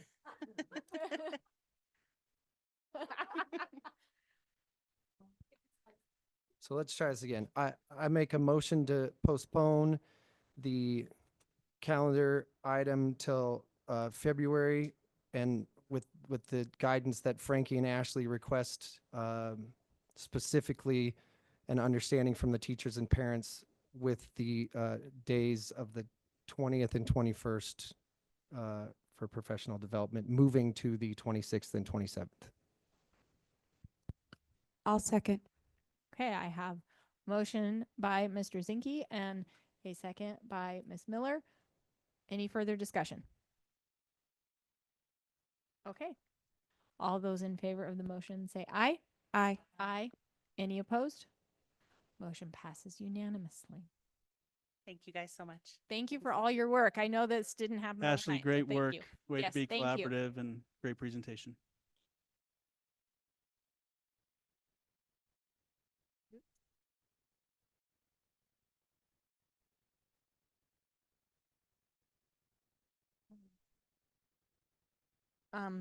I'll, we are going to go to closed session. Do I have to take a motion on that? Do you, just call to go to closed session? Okay, so we are going to go to closed session and we will be back in 30 minutes. Is that Mr. Alvarado? 30 minutes? We will be back at 6:35. We will reconvene at 6:35. Thank you so much.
Testing.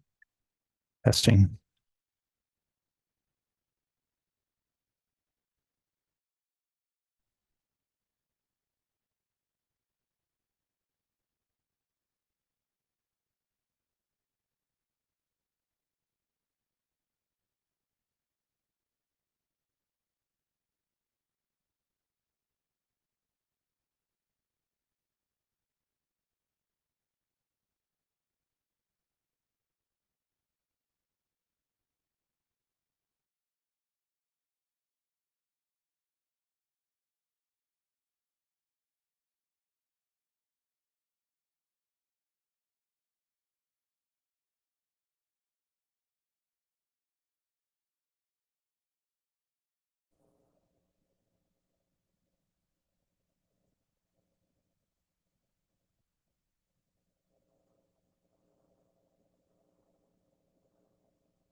Testing.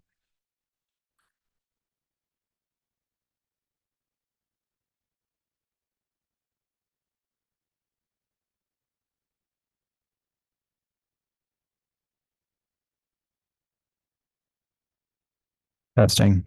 Testing.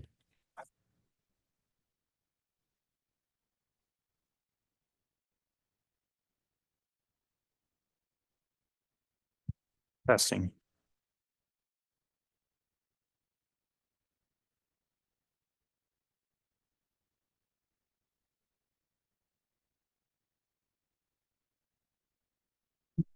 Testing.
It's definitely a long 20 minutes.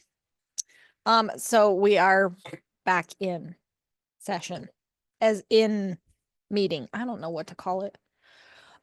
Session? Session? I don't know. All right. All right. So we will now jump to number 11, our annual bullying training, that Mr. Brown does for us every year. Thank you so much.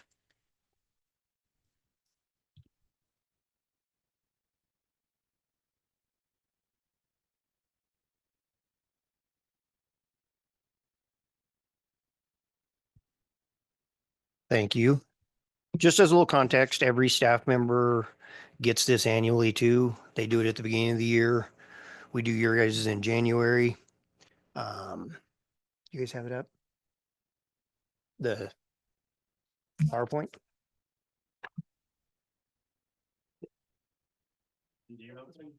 It's on the agenda.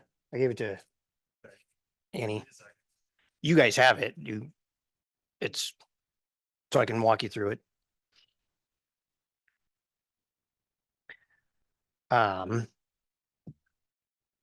So bullying defined in Nevada revised statute is, it means written, verbal or electronic expressions or physical acts or gestures or any combination thereof that are directed at a person or group of persons, or a single severe and willful act or expression that is directed at a person or group of persons. And then AB 371, and I believe that was in 2023, created provisions to include discrimination based on race in existing law relating to bullying and cyberbullying. So discrimination based on race is treated the same way as bullying in Nevada state law.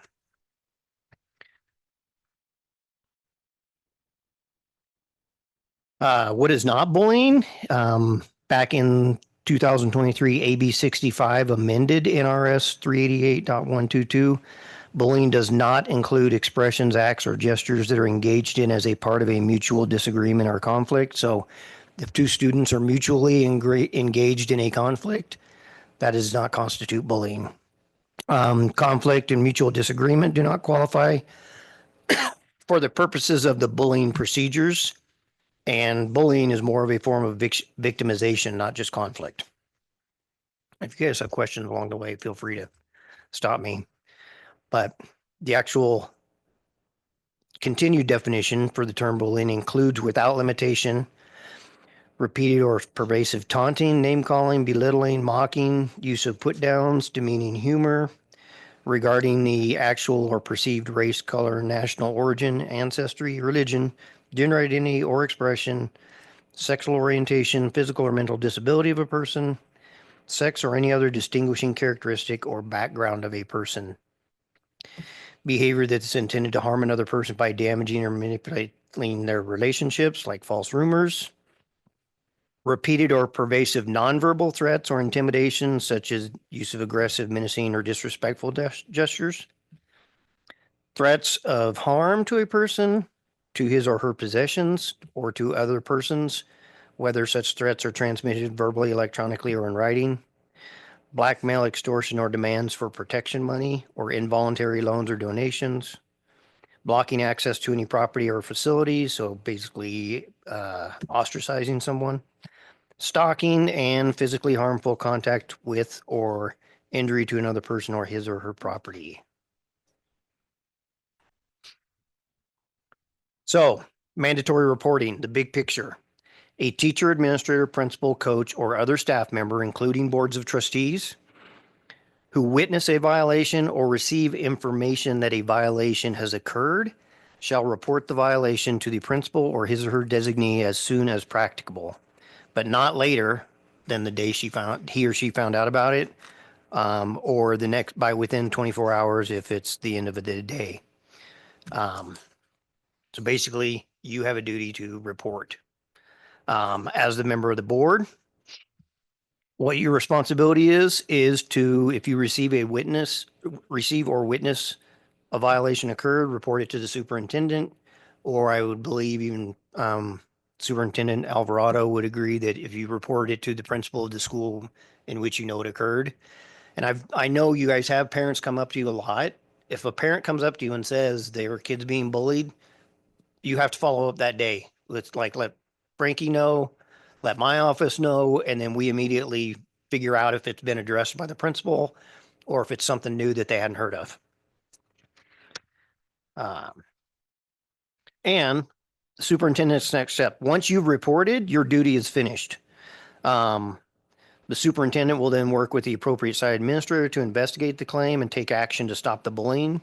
You've upheld your responsibility by reporting, and all the next steps are the responsibility of superintendent and site administrator, but timelines will go into effect then. Any questions so far? All right. Yes? The email reporting, is that acceptable as a reporting? Probably safer anyway with it's recorded. If you feel confident that they're going to get that email and read it that day or within 24 hours, when in doubt, I say call or text. Okay. But it is an acceptable way of reporting. Well, you could send the email and then call and say, or text, say, hey, check your email. Yeah, exactly. Okay. The law requires that parents of all involved are notified of the report and that an investigation is being conducted. Notification should occur the day they are made aware of the report or the following day if it's after the end of the school day. Administrators must complete their investigation within 5 days, which is up from 2. It was 2 days for the longest time. And then 7 days for extenuating circumstances. And then in 2019, they added 5 additional days for cyberbullying with the consent of the reported victim or parents of the victim. Cyberbullying tends to take longer to investigate, trying to get a hold of phones and things like that. But safety plans. We've included this. I don't know that we included it in previous trainings, but the school will develop a safety plan for both the victim and the aggressors. And then those plans have to be shared with parents, sent home to them. We try to include them in the process. Safety plans will be developed regardless of the findings. So if it's a bullying investigation, even if it turned out not to be bullying, they both still get a safety plan. Safety plans will be filed in the student's record. Safety plan must be created in a way that causes the least possible disruption to the alleged victims, and in the interests of the alleged victims must be given priority over the interest of the alleged aggressors when determining how to carry out the plan. And then the law requires a follow-up by administrator with the victim within 10 days of the initial incident to make sure no new incidents have occurred. We, as a practice in Douglas County, always follow up with both the alleged aggressor and the victim. That's our practice. Catherine? So you said that if there's nothing found, they still need a plan, a safety plan, and then it is reported? But there's nothing that's happened, so they get a safety plan for what? To ensure that it doesn't happen. But it never happened. It could be individualized. Uh-huh. And then it goes and it's reported to Infinite Campus or what? Only if it's found to be bullying. It's usually we keep track of the reports in Infinite Campus. If there's not a finding of bullying, we can't enter anything in the alleged aggressor's Infinite Campus. Uh-huh. But we usually keep track that the victim reported it so that if more things occur and we see a pattern, like something could have happened, but maybe it didn't rise to the level of bullying. So then we still put a safety plan in place. This is the direction from the state. It was findings with, I don't think it was a finding from our district, but on a bullying case a few years back, they did safety plans for the aggressor, but not for the victim. And even though it wasn't bullying, they said you still have to put a safety plan in place. Uh-huh. So if they, do these just stay infinitely in Infinite Campus? It's always there? Yeah. Yeah. So if they didn't do anything and all of a sudden it looks like 5 and it was just a couple, then that just looks pretty bad on their behalf. I don't know how I feel about that, but that's state requirement. Is that right? Well, it's state requirement that we can't document it in the alleged aggressor, like the bully. If it's not bullying, we can't put anything in theirs. If it turns out to be something totally different, like a mutual conflict, then it's going to get documented as mutual conflict, but it won't. Like if someone keeps false reporting on bullying, on a student being a bully, And we keep having no findings, they're not going to have any record. Does that help clarify? Thank you. But I think we do want to document in the victims that something's happened to them, that we took a report. And that's how it's documented. It says report taken. Okay. So the 10-day follow-up, and then all staff that work with the participants should be informed of the safety plan. So cafeteria, lunch lady has to know that they're not supposed to be sitting by each other. They help implement the safety plans. Kind of summary of the steps that take place. And I've already shared some of this stuff. Mandatory reporting to the principal by staff within 24 hours. Immediate action has to take place to stop any subsequent bullying by the accused. Notify parents of the aggressor and victim within 24 hours. Complete the investigation within 5 days. We have the 2 additional days. And then we are required to do a written report with findings, conclusions of the investigation, and any disciplinary actions and restorative supports. Action taken after the investigation should cause the least possible disruption. We covered that. And then we are to notify parents with outcomes of the investigation on the day of the completion, followed with written notification. So as soon as we get the findings, we notify them. The reports are available to parents with redactions. So because of FERPA, they'll get a report, but everything involving the other student's name is blacked out. Already covered the follow-up. Parents have the right to appeal findings and the disciplinary action taken. There's 3 levels that they go back to the site and appeal it. Then they come to the district, and if they're not happy with that, they have 30 days to report it to the Office of Safe and Respectful Learning. They're always given community and other resources are made available to parents. And then there is the possibility of discipline for licensed employees for knowingly and willfully failing to comply with the mandatory reporting. What we do is we have an investigation tool that documents all these things. It's very clear, it's fillable. We document the immediate action taken. We document the dates, times, persons interviewed and investigated. It gets filed at the site and at the district office. You record it in IC, victims, and if bullying is determined to have occurred. The letters to parents with the results, hard and final copy, and the safety plan gets sent to the district office. And then again, that 10-day follow-up. And then finally, reports can come from employees, volunteers, students, board members, etc. Somebody else, it could be anonymous reports. We get Safe Voice reports on bullying all the time. They can use the internet or our district website. If necessary, we coordinate with our SROs. And then when conducting our thorough investigation, interview all leads, don't make any prejudgments, find the context and history, try to find the root causes of the student's behavior when determining bullying and developing safety plans, implement them regardless of the findings, and then sites should be looking for patterns of behavior, places that it might be happening. That's what you need to know about bullying. Your biggest part is if you hear about it, you got to let us know as soon as possible. Any other questions? Yes, sir.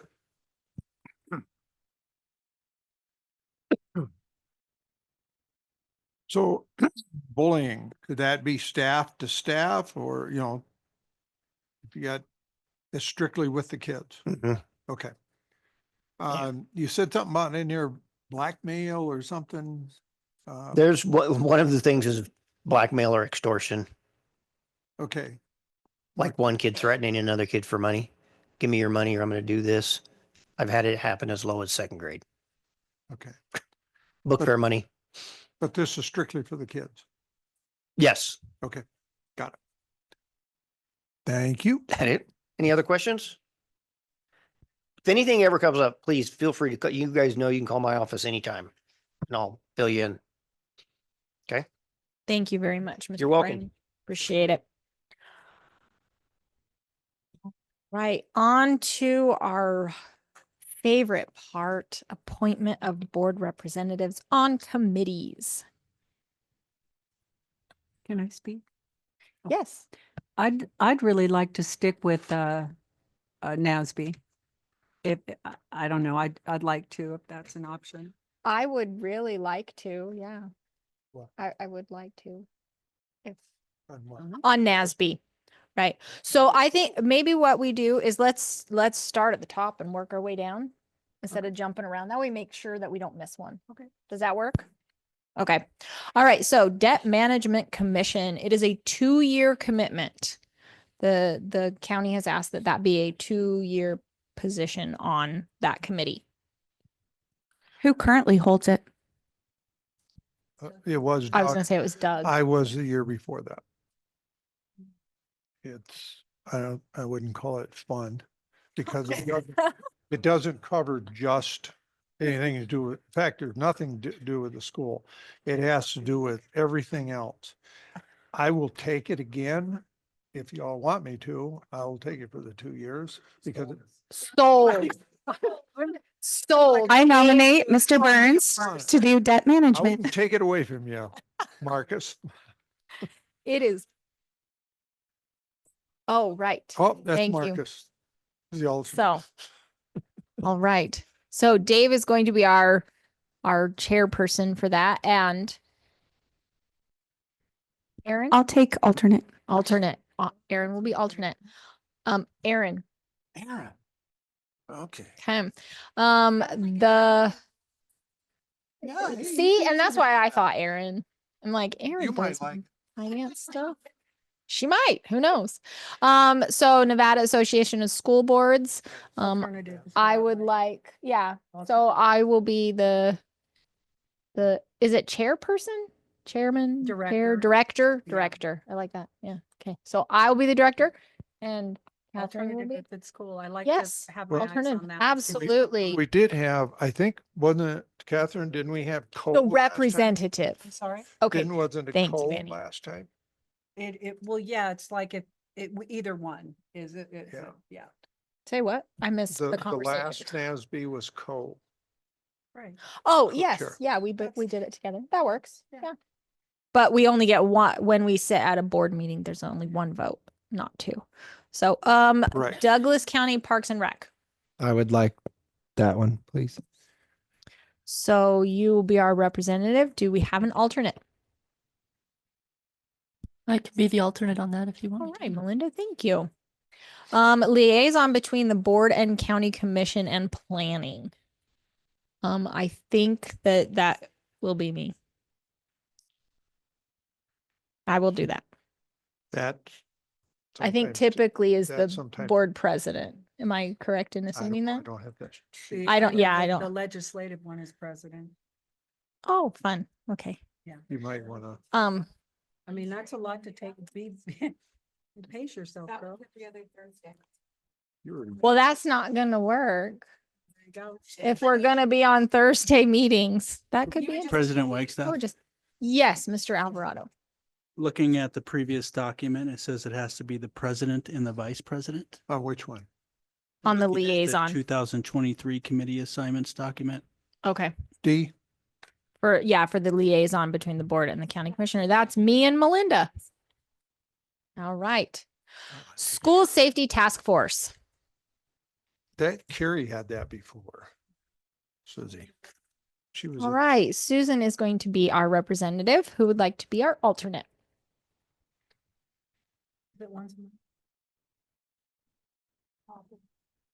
Mr. Alvarado, how often do they meet for school safety? Once a quarter, 4 to 5. All right. And Catherine will be our alternate. Thank you. All right. The expulsion hearing committee, subcommittee, we all are on that. Yeah. Okay. Just for those new people. Employee Relations Communications Committee.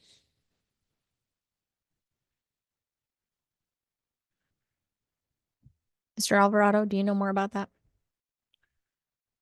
So you've attended the DCPA meetings and then most recently our DCAA meeting yesterday. Oh, yeah, that's that. These are it's the a labor different relations. Name. So, Yeah. yes. So I was on that. I didn't know that that's what it was called. Yeah, you and Linda. Linda and Gilbertson. I were on that. Yeah. Yeah, no, somebody else could take that. I can take that. All right. And an alternate.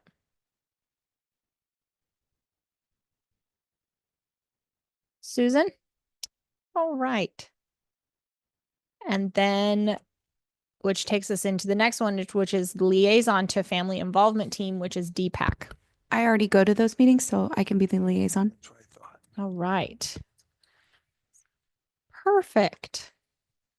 So Miss Miller is going to be our representative.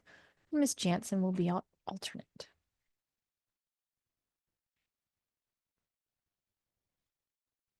Aaron and Susie? Okay. I should be writing these down. So cool. There's a note thing. Well, once I get my computer to work, then I'll. Yeah, in board book, there's a note. In the meantime. Did not know that.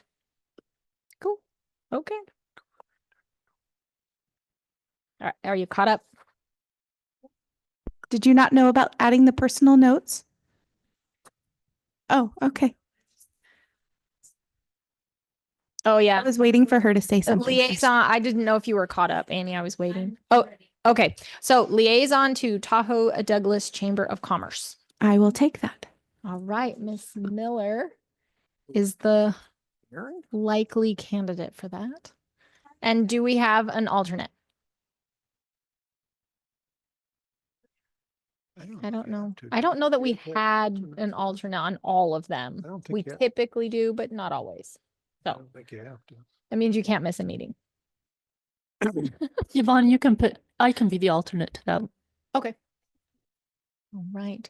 So next is liaison to Carson Valley Chamber of Commerce. I could do that one. All right. Good, good.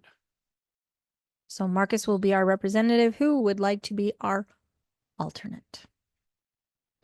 Are we just going to tell Marcus that he has to go to all the meetings? Kidding. I'm sorry. I can be the alternate to that too. Wow. Well, sounds great. Thank you. Thank you, Miss Knighting. All right. Career and Technical Committee. I would This is like our to be part of that, CTE. but it's kind of, been a there's been a problem because it's coincided with our board meetings, but now that those look like they're going to be changing, I'd be very interested in that. All right. So you can be our representative Catherine, for how that. often does that one meet? I believe it's once a month, isn't it? Quarterly. Okay. Okay. Oh, I'll Would be you an like to do alternate that? for that. Okay. Yeah. Awesome. Thank you, Mr. Zinke. Legislative liaison. I will. Tag I met. Yeah. That's got to be the Board that's the president. President. That's the and vice pres? Yeah, it is. And the vice president. Melinda, how many are you sitting on here? Oh, those,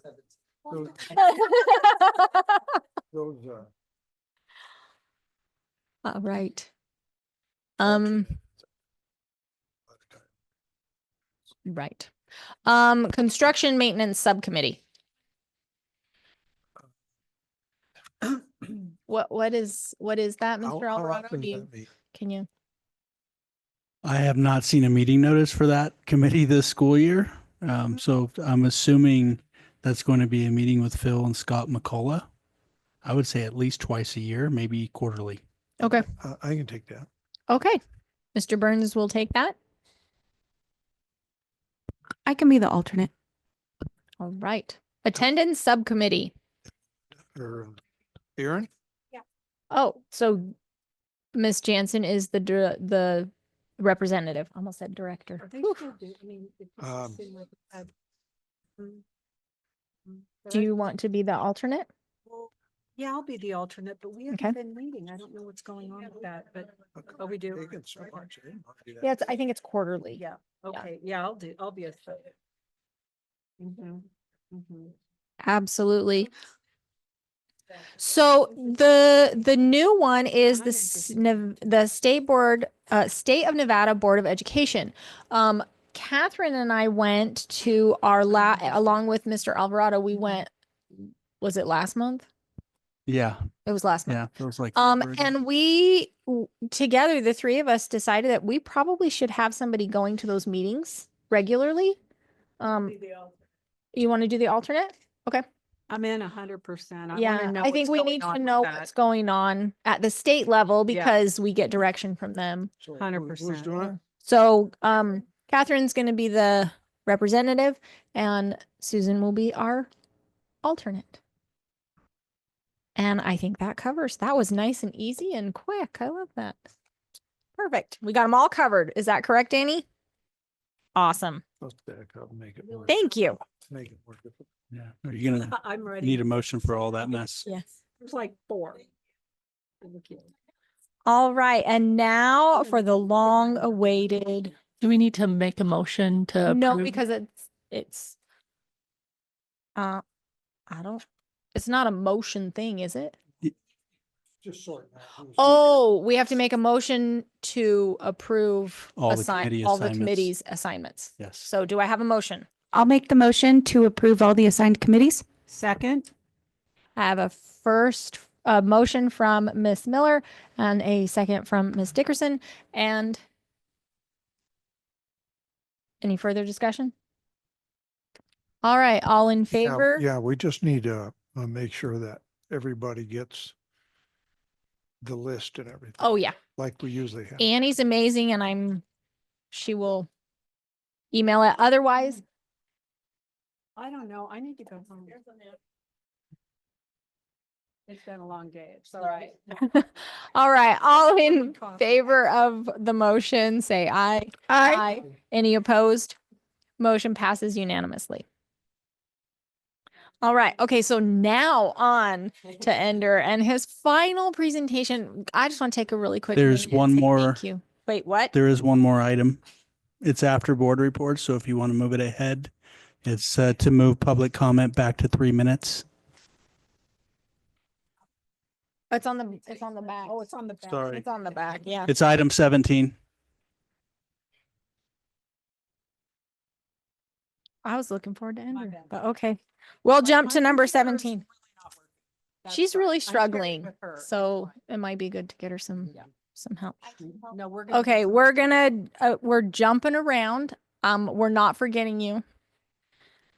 We will jump to number 17, public comment return to 3 minutes. The board will discuss returning the 3-minute time limit for the public comment as outlined in board policy 060, section 4, item B. Is there discussion? Is this also an appropriate time to discuss when to have public comment, or is this strictly the time on the public comment? Because I also understand it that I thought you had the power of, as the president, to make that as part of your flexible agenda at any time and allow 3 minutes at the beginning of a meeting or adjust accordingly. So if that's incorrect, I'd like to know, but I thought you had the power to do so already. So the agenda needs to be clear and concise. It doesn't talk about moving the public comment back to each agenda item. We do plan on having our agendas reviewed by our new attorney, Ryan Russell, and he'll be giving guidance and work with the 3 officers that have been elected tonight to make adjustments to our agenda. Okay. The board, yes, they do have that. President has that right to change. But once you put that in the agenda, it's in. You can't change it. Now, president does have a right to go above that if feels necessary. No, I wouldn't get carried away with it, but if somebody's running into figure a little bit more to finish, president has a right to allow that. But as far as moving things or changing things on it, that's more of the agenda. When you put that and make that, the officers with the superintendent can make the change to it if it's necessary. But it has to be an agenda item. But once this is put in and distributed, if you say 3 minutes, you can't get at the board meeting and say 2 minutes. I understand that. What I'm saying is, when the agenda is made, does it have to be, does this, so this particular board meeting and this agenda item, I understand, is just the back to 3 minutes. What I'm asking is, in a future agenda setting, can the discussion be added to each item without it being approved by like we are now? Or is that something that also has to be approved on a future agenda item? Does that make sense? Yeah, no. No, the superintendent and the officers, if they see it necessary to do that in the agenda, they can. So they can add public discussion or public comment to each item in the agenda setting process. Yeah. Yeah, we have to Yeah. provide 2 opportunities for public comment. Yeah. One on agenda items Sure. and one on non-agenda Right. items. And that there's multiple variations of that and it looks different amongst, the different districts in Nevada. But the president and the officers, when they meet to develop the agenda, they can make those changes. So I would, then with that said, I would say, I think it's really important that we get back to 3 minutes. It's been cut to a minute before. I think it currently stands at a minute and a half, if I'm not mistaken. There's not a lot that can be said in a minute and a half. And I promise I talk fast and I can't get it done either. And that's part of why I'm sitting on this board. So I think the 3 minutes is extra important for the actual voices in this room. Yes, I understand that completely. And the purpose of that before is we were running till midnight on meetings, and when we run till midnight, all business has to be done. You can't take any action past midnight. And we had one filibuster that was going to run us past that. So in order to control that, that's why the time was changed. Yeah, but we're not running into that now, so I have no problem with going 3 minutes. That's See, Catherine wanted you to stop talking, Dave. so. The guidelines is you have to offer either at the beginning before that they can make comment on all of the agendas, or you can make it Yeah, I each agenda. understand that now. Yeah. Then at the end, that is for open, non-agenda items. Right. And open, and that's the 2. Understood. Yeah, so according to bylaw 60, item B on page 2, I'm just going to read item B to you. The public shall not be allowed to place items on the agenda, but public requests may be submitted to the board or superintendent, and upon the majority approval of the board, an item may be put on the agenda for future discussion. The public will be invited to make comments at the beginning of the meeting before any items on which action may be taken are heard by the public body, and again before the adjournment of the meeting. So the bylaw says before and after, but the board also has the flexibility to change bylaws. Sure. You have flexibility to change bylaws, but that has to go through the process. You can't just make a change on it. So evidently that's, if that's what the bylaw says, that's what we have to follow. Unless you change it. Okay, so do you mind? But it would still be legally compliant if you decide to It would change it. be. Yes, But it would not be following the bylaw. correct. And you have to, if you want to change that bylaw, you got to put it on the agenda and our typical hoops. Understood. So as the clerk, I don't like cutting off students. That's been difficult. So I just want to suggest when it comes to students, I mean, is it possible to, no, I don't know. No. No, I'm going to Okay. stop you right there. So that does not meet the Okay. agenda requirements. So Well, we were we talking would about have, time yes. frames, so So I didn't know. that will come on a future agenda item. Oh, okay. So, So that will so- increasing students' time is yes. different. Yes. Okay, thank you. Erin? So I know in the past we allowed public comment at 5:30. Mhm.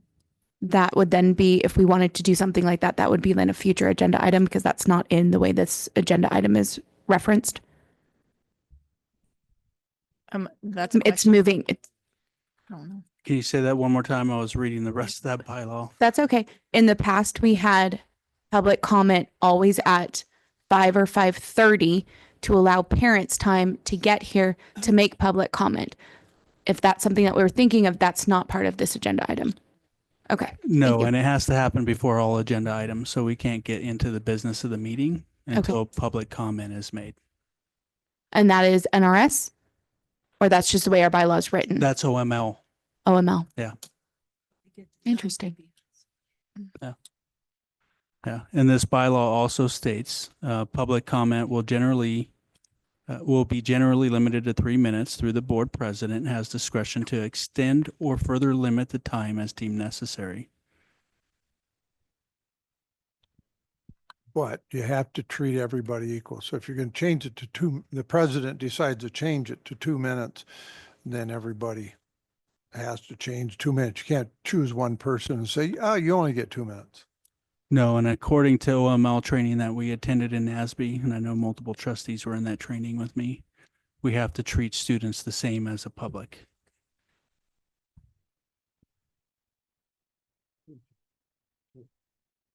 I just hate cutting them off. It's awful. Yes, Melinda. In regard to this, I would be in support of giving the public 3 minutes instead of the 90 seconds as well. Is there any further discussion? Do I have a motion? Motion. I move that we move the approve to return to allowing 3 minutes for public commenters.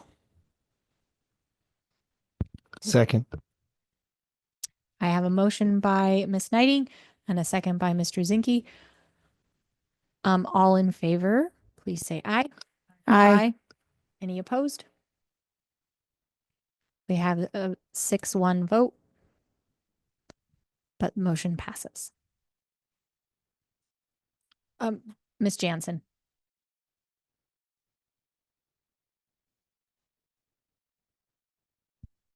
All right, now can we? One more item, 18. Oh. Sorry, I know I said that at the last one. I'm excited to hear from Ender. I'm sorry. Yes. All right. Okay. So on to number 18, prioritize agenda for future agenda items.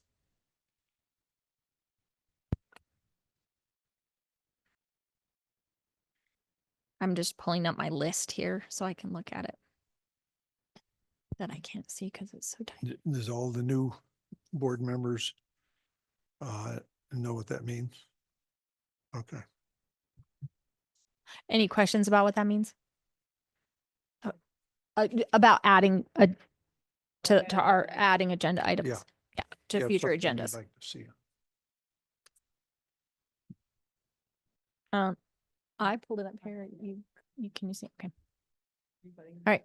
Anybody? Oh, Melinda. Sorry, it's hard to see you around, Mr. Burns. So I would want to make a motion to allow the public to speak before action items at the board meeting. I'll second her motion.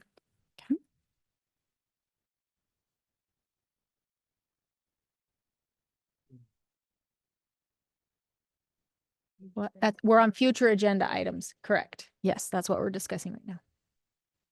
Anybody else? Anything else they want to add? Is this also where we talk about what we're going to put on the agenda for February? We typically do that in the officers meeting. Oh, okay. About 2 weeks prior to the meeting, but you can do that here as well. Okay. Yeah, you gotta give all of the Um, board members the you. opportunity to put Bless you. something. Yeah, and you can consider removal of any of the current items that are on future Right. agenda items. Am I allowed to say what I want at the next agenda? Am I allowed to say that? Yeah. Okay. I would like to address the homework policy that Susan and I put on there. I think that as a district, we need a homework policy. So I'd like to see that addressed at the February. I'll second that. I love it. Okay. Yeah. So are we just assigning dates to that? No, just. Yeah. What the board has done before is Yeah. have a motion in a second and then And that just voted adds on it to this each. list, correct? That's right. And then from this Yeah. list, the officers, Officers review that list, yourself. make a determination on the recommended date that's on that list when we're Okay. going to add that to an agenda. okay, so what we're doing right now is just adding to this list. All right. I got it. I'm following now. Sorry. Any other discussion? I have a question. We have school calendars on there on as a future agenda item, but we talked about it today and we're going to talk about it on February. Mhm. So do we need to make a motion then to put school calendars back on, even though it was part of an agenda item earlier? No, we can just change the date on that. Okay. We, Yeah. yeah, you already made a motion on that, so it's already been done. Anything else? Did you have a question, Annie? Okay. Yeah. All right. Now can we listen to Ender? Ender, you're up. Hey, you're up, Ender. Okay. All right. Last one, right? I have a little bit less to report on this time since we just got out of a 2-week Christmas break and it's now finals week at Douglas High, which I'm deep in. The 3 finals tomorrow. Just gonna point that out. Yeah. So firstly, I want to give a big shout out to Caden Thacker. He's a DHS basketball player who has now scored over 1,000 points in his career. Over 1,000. Yeah. He's a senior. Yeah. I think it's insane. Yeah. So they sit at 8-8, and then the girls basketball team recently went on a 17-1 run in the third quarter to beat Galena. They're now sit at 8-8. And then Douglas Wrestling in particular has been doing amazing. So this past Saturday, they held the second annual Steve Deaton Memorial Tournament in Minden. Both boys and girls teams placed third, and then 3 students placed top of their weight classes. And then 2 of those wrestlers were honored with the Hammer Award, which is a prestigious award given to the tournament's most outstanding wrestlers. So yeah, our students are doing great. Then the Douglas High ski girls team placed second and third at ski meets. I think that's pretty awesome. What else? This Thursday on the 16th at 6 p.m., Douglas High is going to hold a FAFSA night. The FAFSA is a federal program which helps college students pay for their education. The paperwork can be really tricky on it. I had some problems with it. So offering that's helpful. And it's a pretty big deal considering I got an email from UNR about it. So the library just received a new shipment of books. And then the Douglas High forensics team was recently featured in the Record Courier because they worked with a real DCSO investigator on a mock crime. Well, that one's pretty cool. Yeah. And then Wattel actually had something amazing happen to them. They were recently recognized by the College Board as a platinum AP school. That's the highest ranking. So they have seen a high proportion of students involved in many AP classes, and they're doing well in them. Yeah, well, Wattel's been doing pretty great. Yeah, I'm sure Miss Miller's happy about that. And then kind of to wrap it up, the Winter Fest Snowfall is going to happen at DHS on the February 1st. That's a semi-formal dance. Second one of the year, and then perform prom. Okay, and that's about all I have, but I just wanted to take a minute to say some like words of appreciation, I guess. So my time as a student representative has been overwhelmingly just amazing. It's been eye-opening and informative, and I've been able to like see and learn like how real government happens, like how it really works and how real impactful change comes. And I'm just so grateful for that opportunity. It's been amazing, and I've loved meeting everyone. You all care about the students so much, and I think, and I'm glad to know about that, and I think we appreciate that a lot. So, I just want to say my successor, her name's Olive. She's awesome. I'm thinking I'm going to leave you in good hands. Yeah, that's about all I have for you this time. Yeah. Thank you. We really appreciate you. Yeah. All right. We've really enjoyed having you here. It's been really good. Yeah. So you've made our first experience with a student on the board very enjoyable. So thank you. Absolutely. Yep. Yep. So Ender, we have a thank you card for you. And just to repeat what you heard, thank you for doing a fantastic job. Thank you for your interest in the business of the school district. Thank you for bringing student voice here, setting a good example for future student board members. We appreciate you, and we're going to honor you with a $500 scholarship on scholarship night. Okay? So we look forward to seeing you there. Enjoy the Starbucks on the way home. Yeah.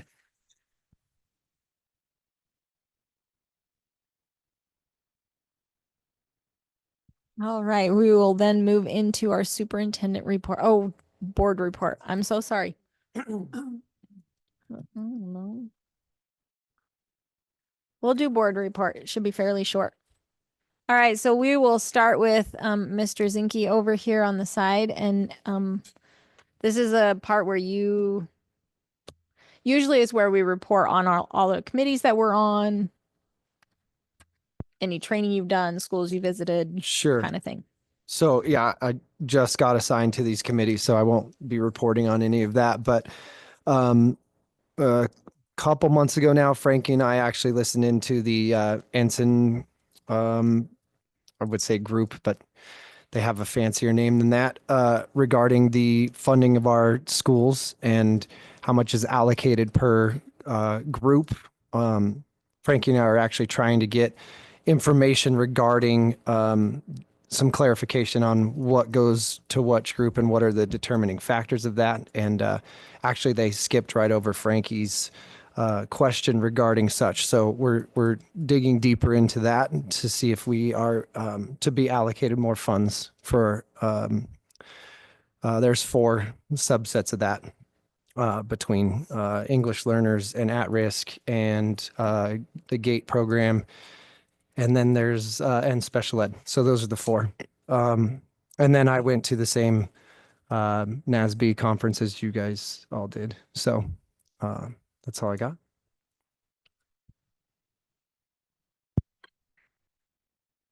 So I went to, I think there were 3 trainings in the last short time. 2 of them were NASB. One was a whole weekend at GSR. That one was really awesome. Learned a lot. There were, both days we had several speakers, so we got to choose the classes that we went to, and they were great. That there was also, we also had a training here in this room. I think we were all here. And that was really, really interesting and informative too. So we've done more training in the last month than I did in 2 years. So thank you, Frankie. It was really, I enjoyed it.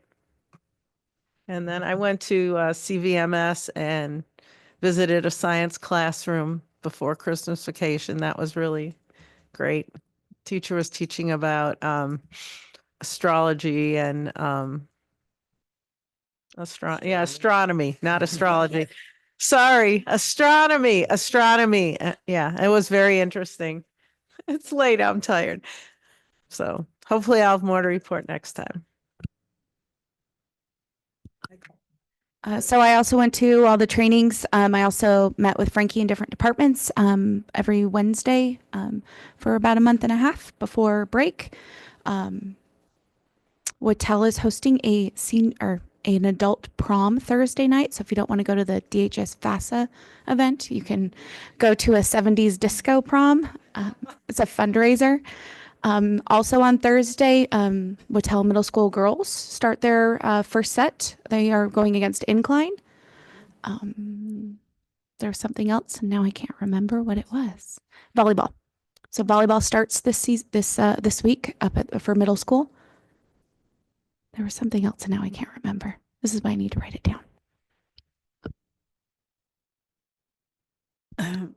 So, the training we had here was called Leading at the Speed of Trust, and it was really good. And that was where I really spent some time and got to know Mr. Zinke here a little bit and others, It was just an excellent training. Yvonne and I went to the Department of Ed where they were having their meeting, and it was pretty eye-opening. And then a couple of trainings, the NASB conference, I missed one day because I got sick. But anyway, and then, so there's been OML, there's been ethics training and just all kinds of training, which is just very awesome. I do appreciate that, Frankie, lining that out for us because it's important. Thank you.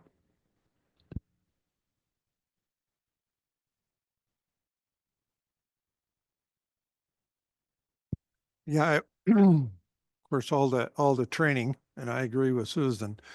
And you never get too old to learn. That's the bottom line. You have to learn and continue to learn. But we had that meeting here, and the speed of trust.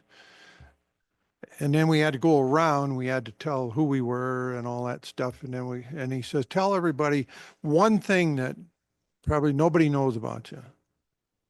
It got to me, and I said, well, when at that point, I said, well, probably if you might have an idea, but I have a little bit of mental disturbance. Everybody laughed about that. I don't know why. But you got to keep things light too. You have to enjoy it. And sometimes you just be able to tell some jokes and stuff. So, but get to know each other. That was very important. I felt with the other trustees and stuff we've been building, we're not done. We've been building good relationships. Not talk about per se school business. It was just about getting to know each other and have a respect for each other. And I think that was accomplished in especially the past 2, but probably 3 meetings that we've been to. So, and Mr. Alvarado, you have been fantastic, and your assistant over there, Annie, to organize this stuff and to do that has just been amazing. Rick Harris is the head of the NASB, for people that don't know. And Rick came up to me and he said, He's the executive director. executive director. Yeah, there's a difference. He's not the head. He's the executive director because we do have a NASB President. board president. Yeah. Yes. Yeah. Yeah, but he runs the show. Anyway, Rick Harris said to me, he says, I've got to know Mr. Alvarado a little bit. He says, I could say this. He says, your school has a fantastic superintendent. He says, I didn't know him before. He says, but he is really good. He says, in what I'm hearing. And so just to pass that along to you, I don't know if he said that to you, but I am. So thank you for the organizing and you attend everything with us. That's fantastic because then we get to know each other too. So thank you. I think that as far as the meetings and stuff with all the holidays, they didn't have anything.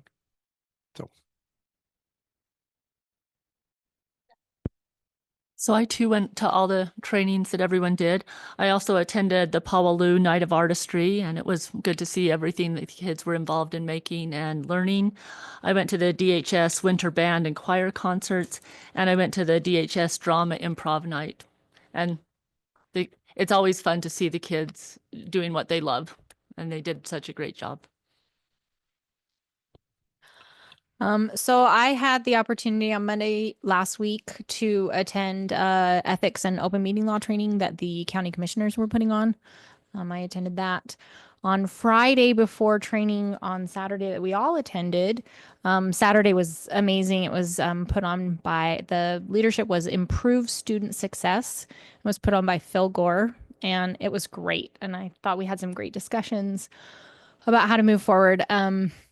But on Friday at the NASB meeting, there were a few things that were covered that I felt the need to report on. And I probably should have added one thing to the future agenda items, but we can work on that later.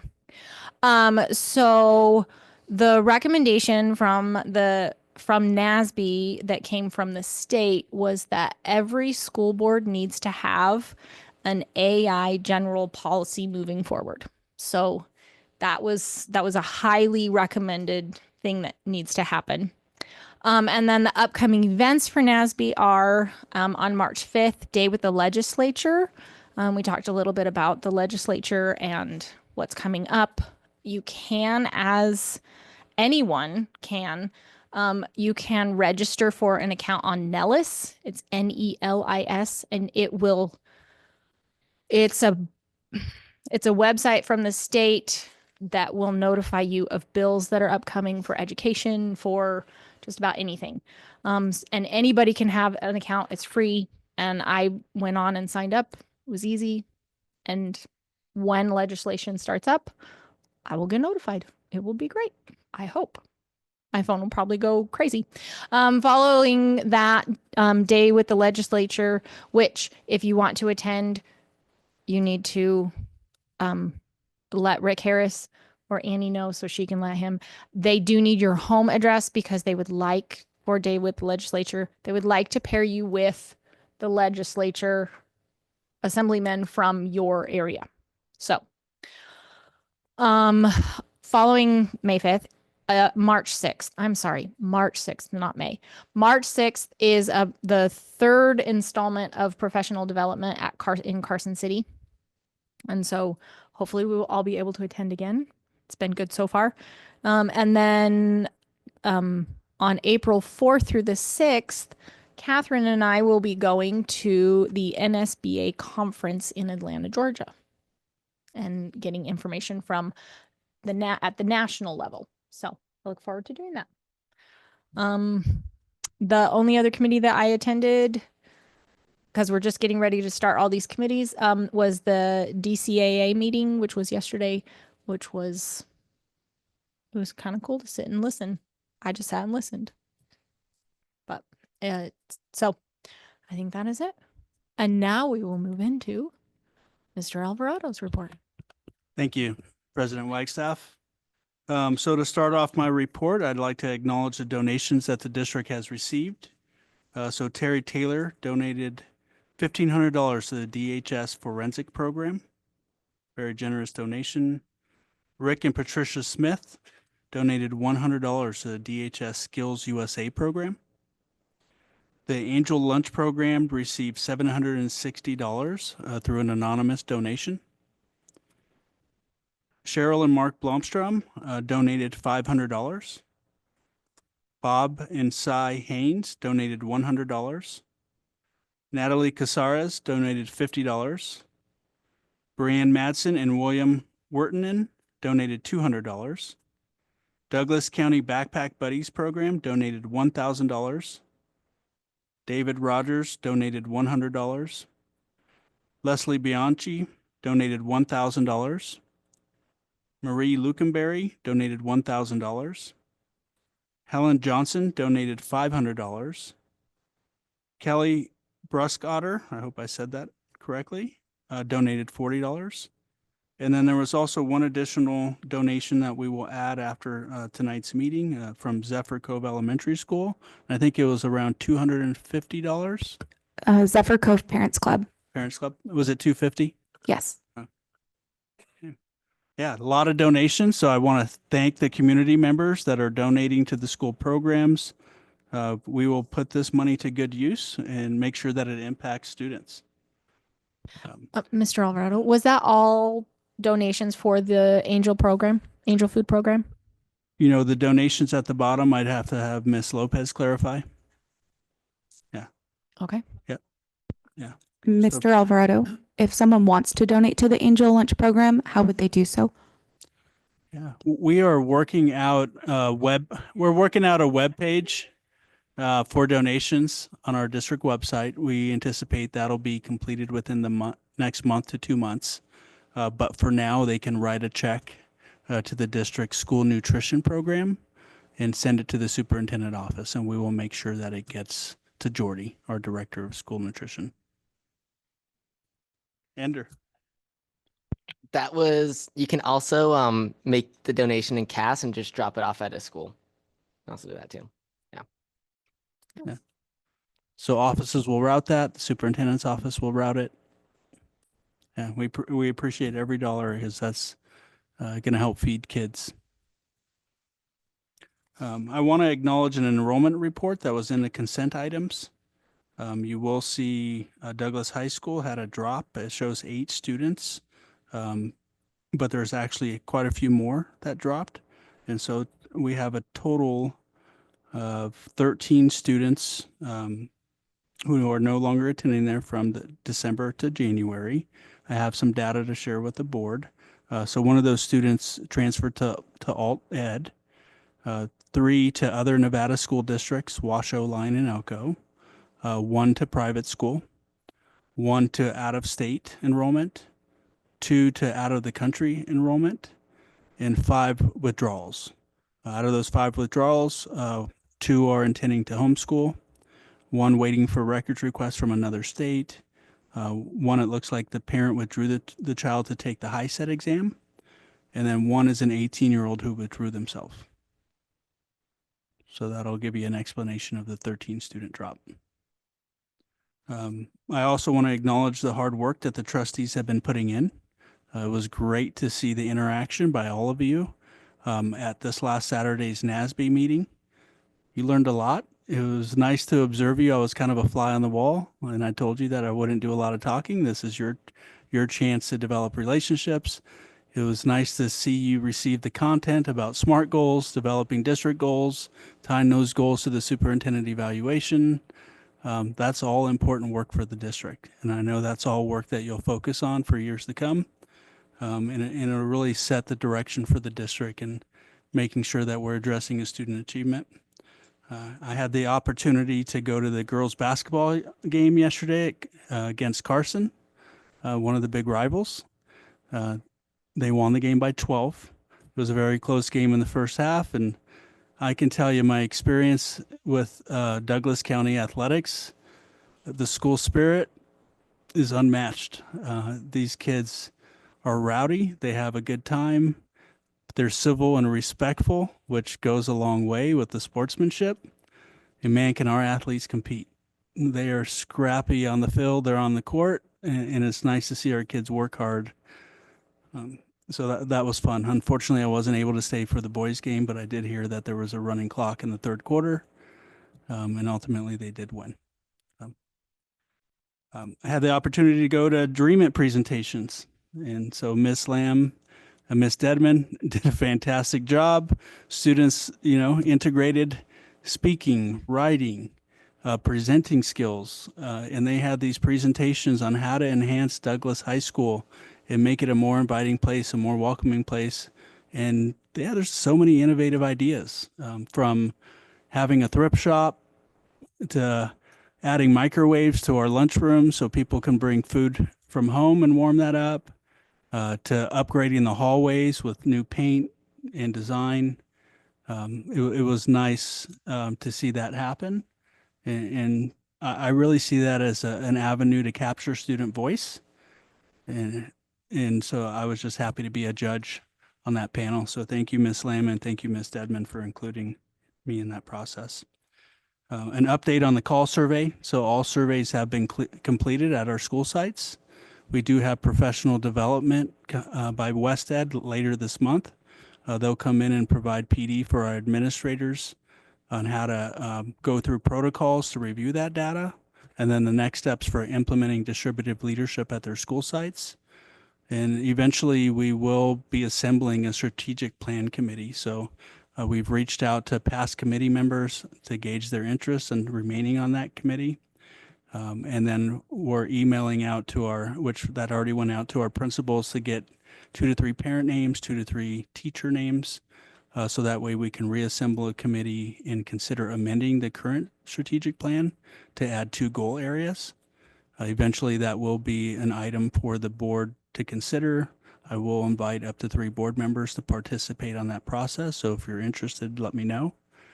And then hopefully we can bring an amended plan towards the end of the school year and finalize the direction that the district's heading for the next 2 years of that plan. So that is my update for tonight. If they do a thrift store, I've got a bunch of vintage clothes I could donate. And they're nice. I just, where I'm living, it's just not a thing. But I would be very happy to do that. So let me know. I'll pass that information along. And, they do love their vintage, Yeah. Okay, thank you.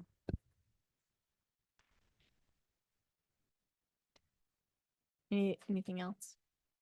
Our all-state choir kids are going to Las Vegas at the end of the month.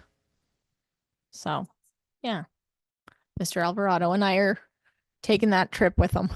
Yeah, we're both parents and both Yep. have students on the all-state choir team and looking forward to that competition and It's seeing an my student amazing, listening to the kids when they're here. And then they bring in a guest conductor that is a choral conductor specific, and they spend 2.5 days all day long practicing. And then they have a performance on Friday night. And then the band kids are also going as well. And they will have a band performance on Saturday, the first. So it's pretty amazing. If you ever get, I think next year it will be in Reno, I believe. And if you can go, it's worth going. So, all right. So we will move into public comment. Did we cover everything else? Yeah, we covered every item. We kind of jumped around a lot tonight. So, all right. Oh, thank you, Andrew. So one of the things that I would like to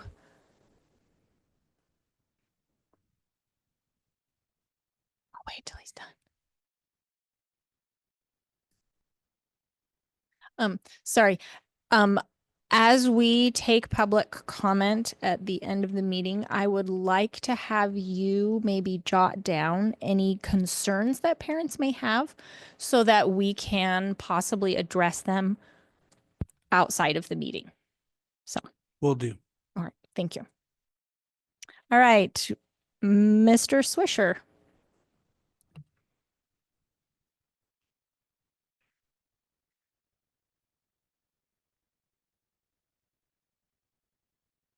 Welcome, and you have 3 minutes. What? I won't take 3 minutes, but Marty Swisher, Douglas County resident. I want to thank the board for a start that seemed to have collaboration tonight. And you could disagree, and you disagreed respectfully. I pray that as you guys move forward, that you will work diligently together for our students, our staff, and our families. That's really what it's all about. That's the center. And if you can stay on the center in the hard times and the celebrations, please do that. I thought tonight there were great questions, insights, discussion, ideas shared. You delved into a number of the agenda items and you worked through them. That's what this successful board does. It doesn't just take what's in front of them and rubber stamp it or not ask the good questions. So thank you for that. I hope that you'll build trust and create a team together that you can address the challenges, because the challenges are coming and we all know it's coming. And there's going to be a lot of pressure on you as board members to make decisions that are going to affect a lot of lives. And you're going to have to make those decisions. It's going to be tough. But myself as a community member, I'm going to be here to support that because I know what it's going to take and I know how hard it's going to be. But at the same time, you must celebrate the successes as you move along. Wherever there's success for our kids, for our staff, please celebrate that. I want to thank Ender for not only being the first student representative, but also your voice toward the Angel Lunch Program has clearly made a significant difference.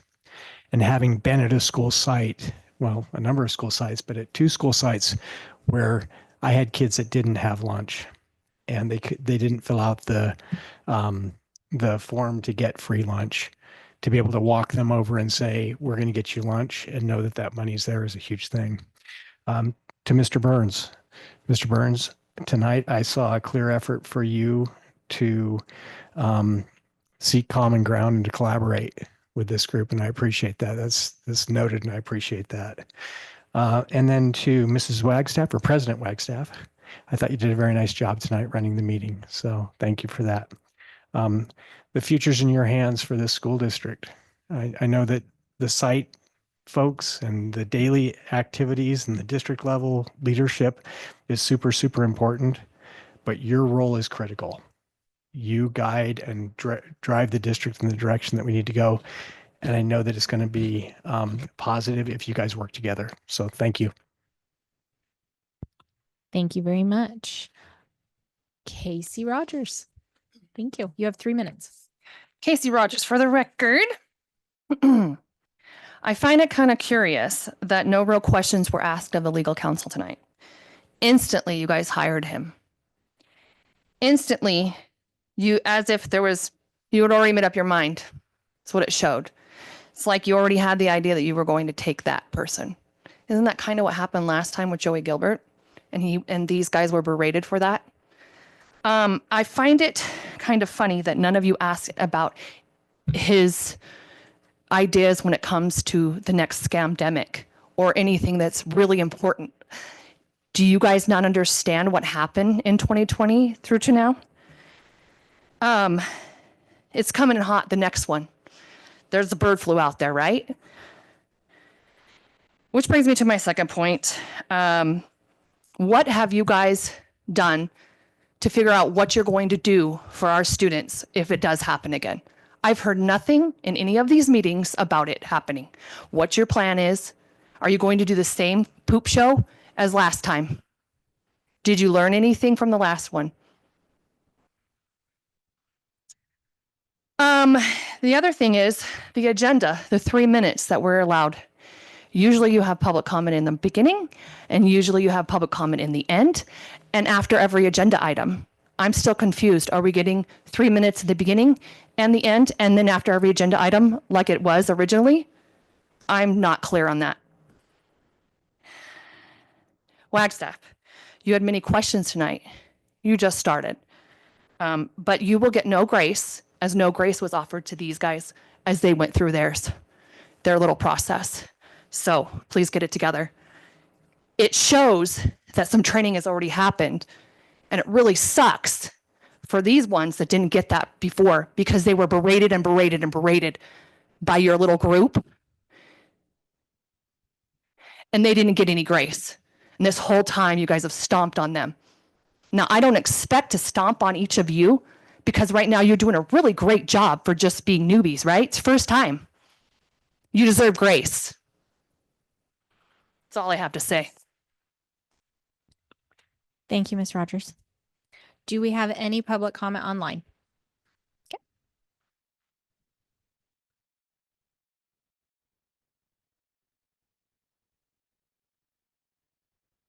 Good evening. Can you hear us? You state your name for the record and you have the ability to speak.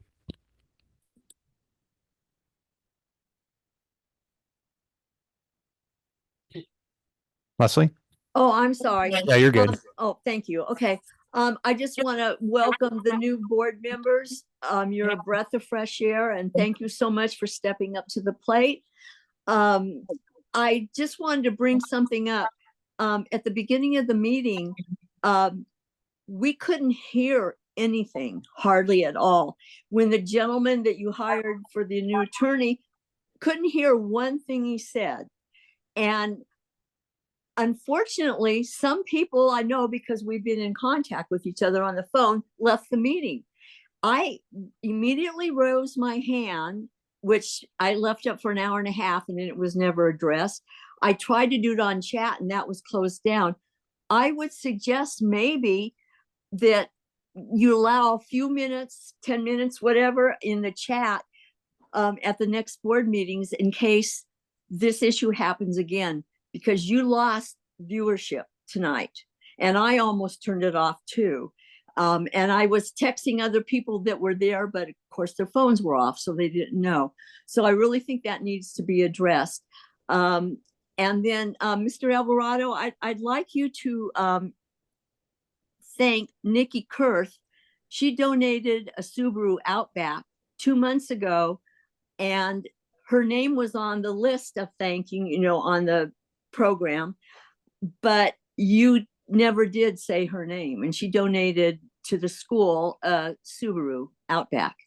And then thank you, board, for letting us to have the 3 minutes again, because many people on the board that are still here didn't want to let the public speak for that long. And yes, the meetings did go to midnight, but that's because there were so many of us that were so outraged about what was going on. So hopefully that will never happen again. And I'm just very thankful for you for voting to let us have 3 minutes. Thank you very much.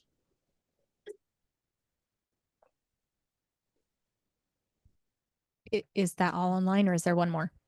Sorry, one more.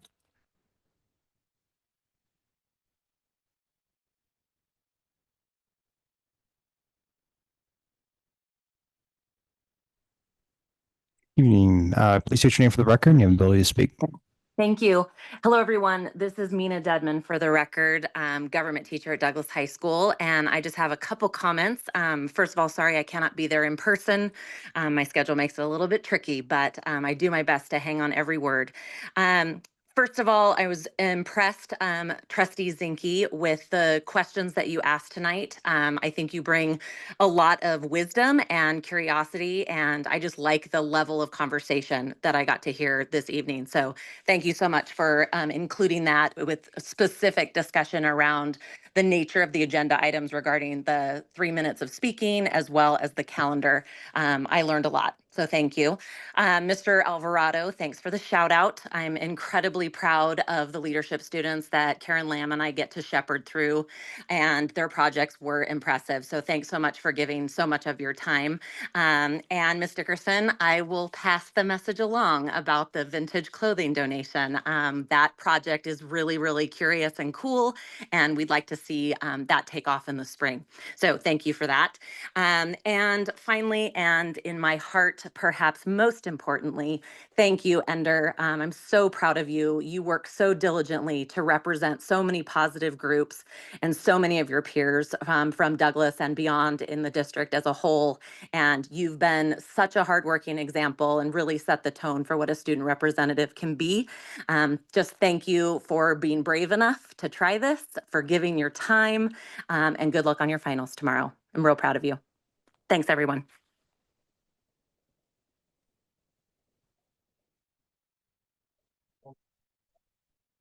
Okay, we have one more online.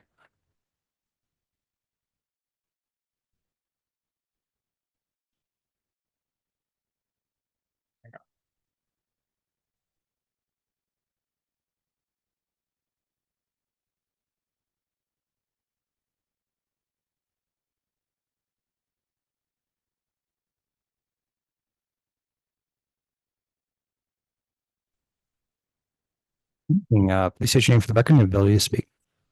Hi, can you hear me okay? Yes, ma'am. Go ahead. All right, this is May Hyatt for the record. Sorry I couldn't stay for the whole meeting. Just wanted to also commend all and welcome all of the new trustees. Want to send special appreciation to Trustee Zinke. As a parent, it was refreshing to hear you pay some attention to the school calendar. I know that a lot of times people don't often look at that and they just kind of rubber stamp it. When you take a second look at those days, it's true. I agree with you. Looking at those days, it does promote some chronic absenteeism upon analysis. So I support your opinions and your observations, and I appreciate you speaking up for that.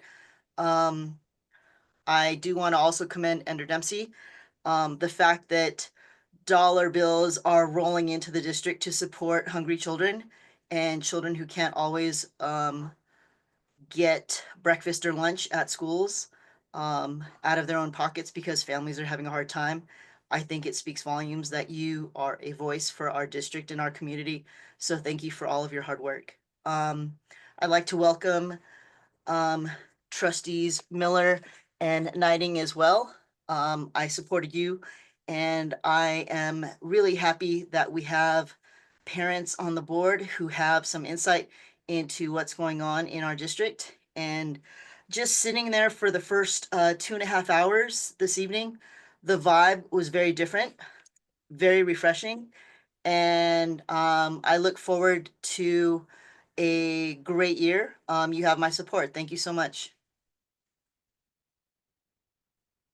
Thank you. Any more? Mine. Right. Okay, Mary. I do not know your last name though. Yes, Mary Porter. Porter. And Okay, thank you. You have 3 and minutes. right. And I want to thank Indoor as well. I was skeptical about the inclusion of a student on the board, but I think that your presence has done a lot to make the meetings better. And so I have this song in my heart, and there's no time limits on those actually. So it's the Parting Cup. For all the time that e'er you spent, you have spent it in good company. And all the friends that e'er you made would wish you one more day to stay. Now it falls upon my part to say we'll hold you in our hearts. So we'll gently rise and we'll softly call good luck and joy be with you all. Thank you. Thank you so much for sharing that.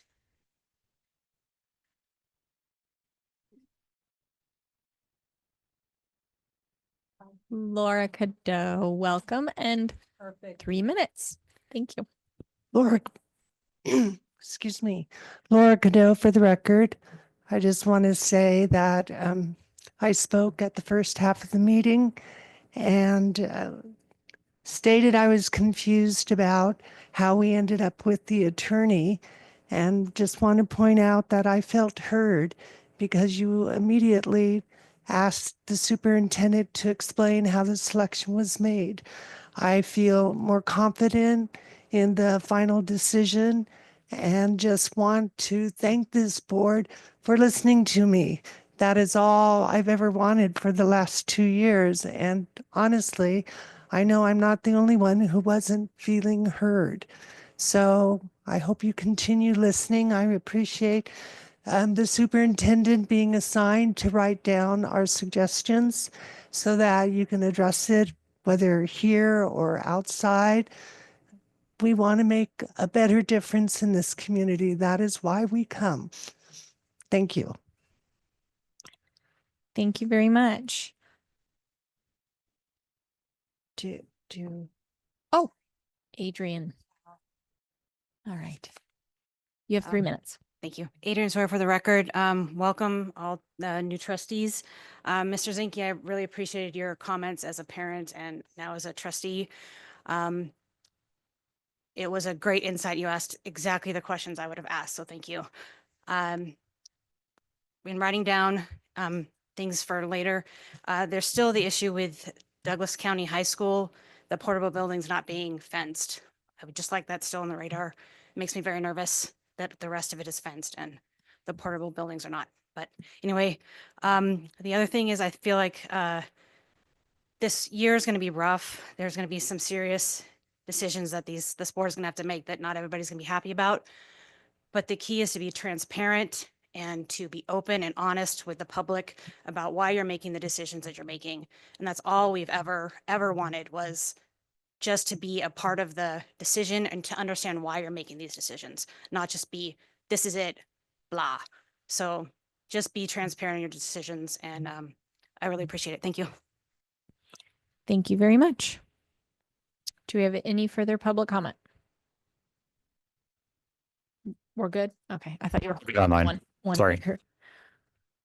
All right.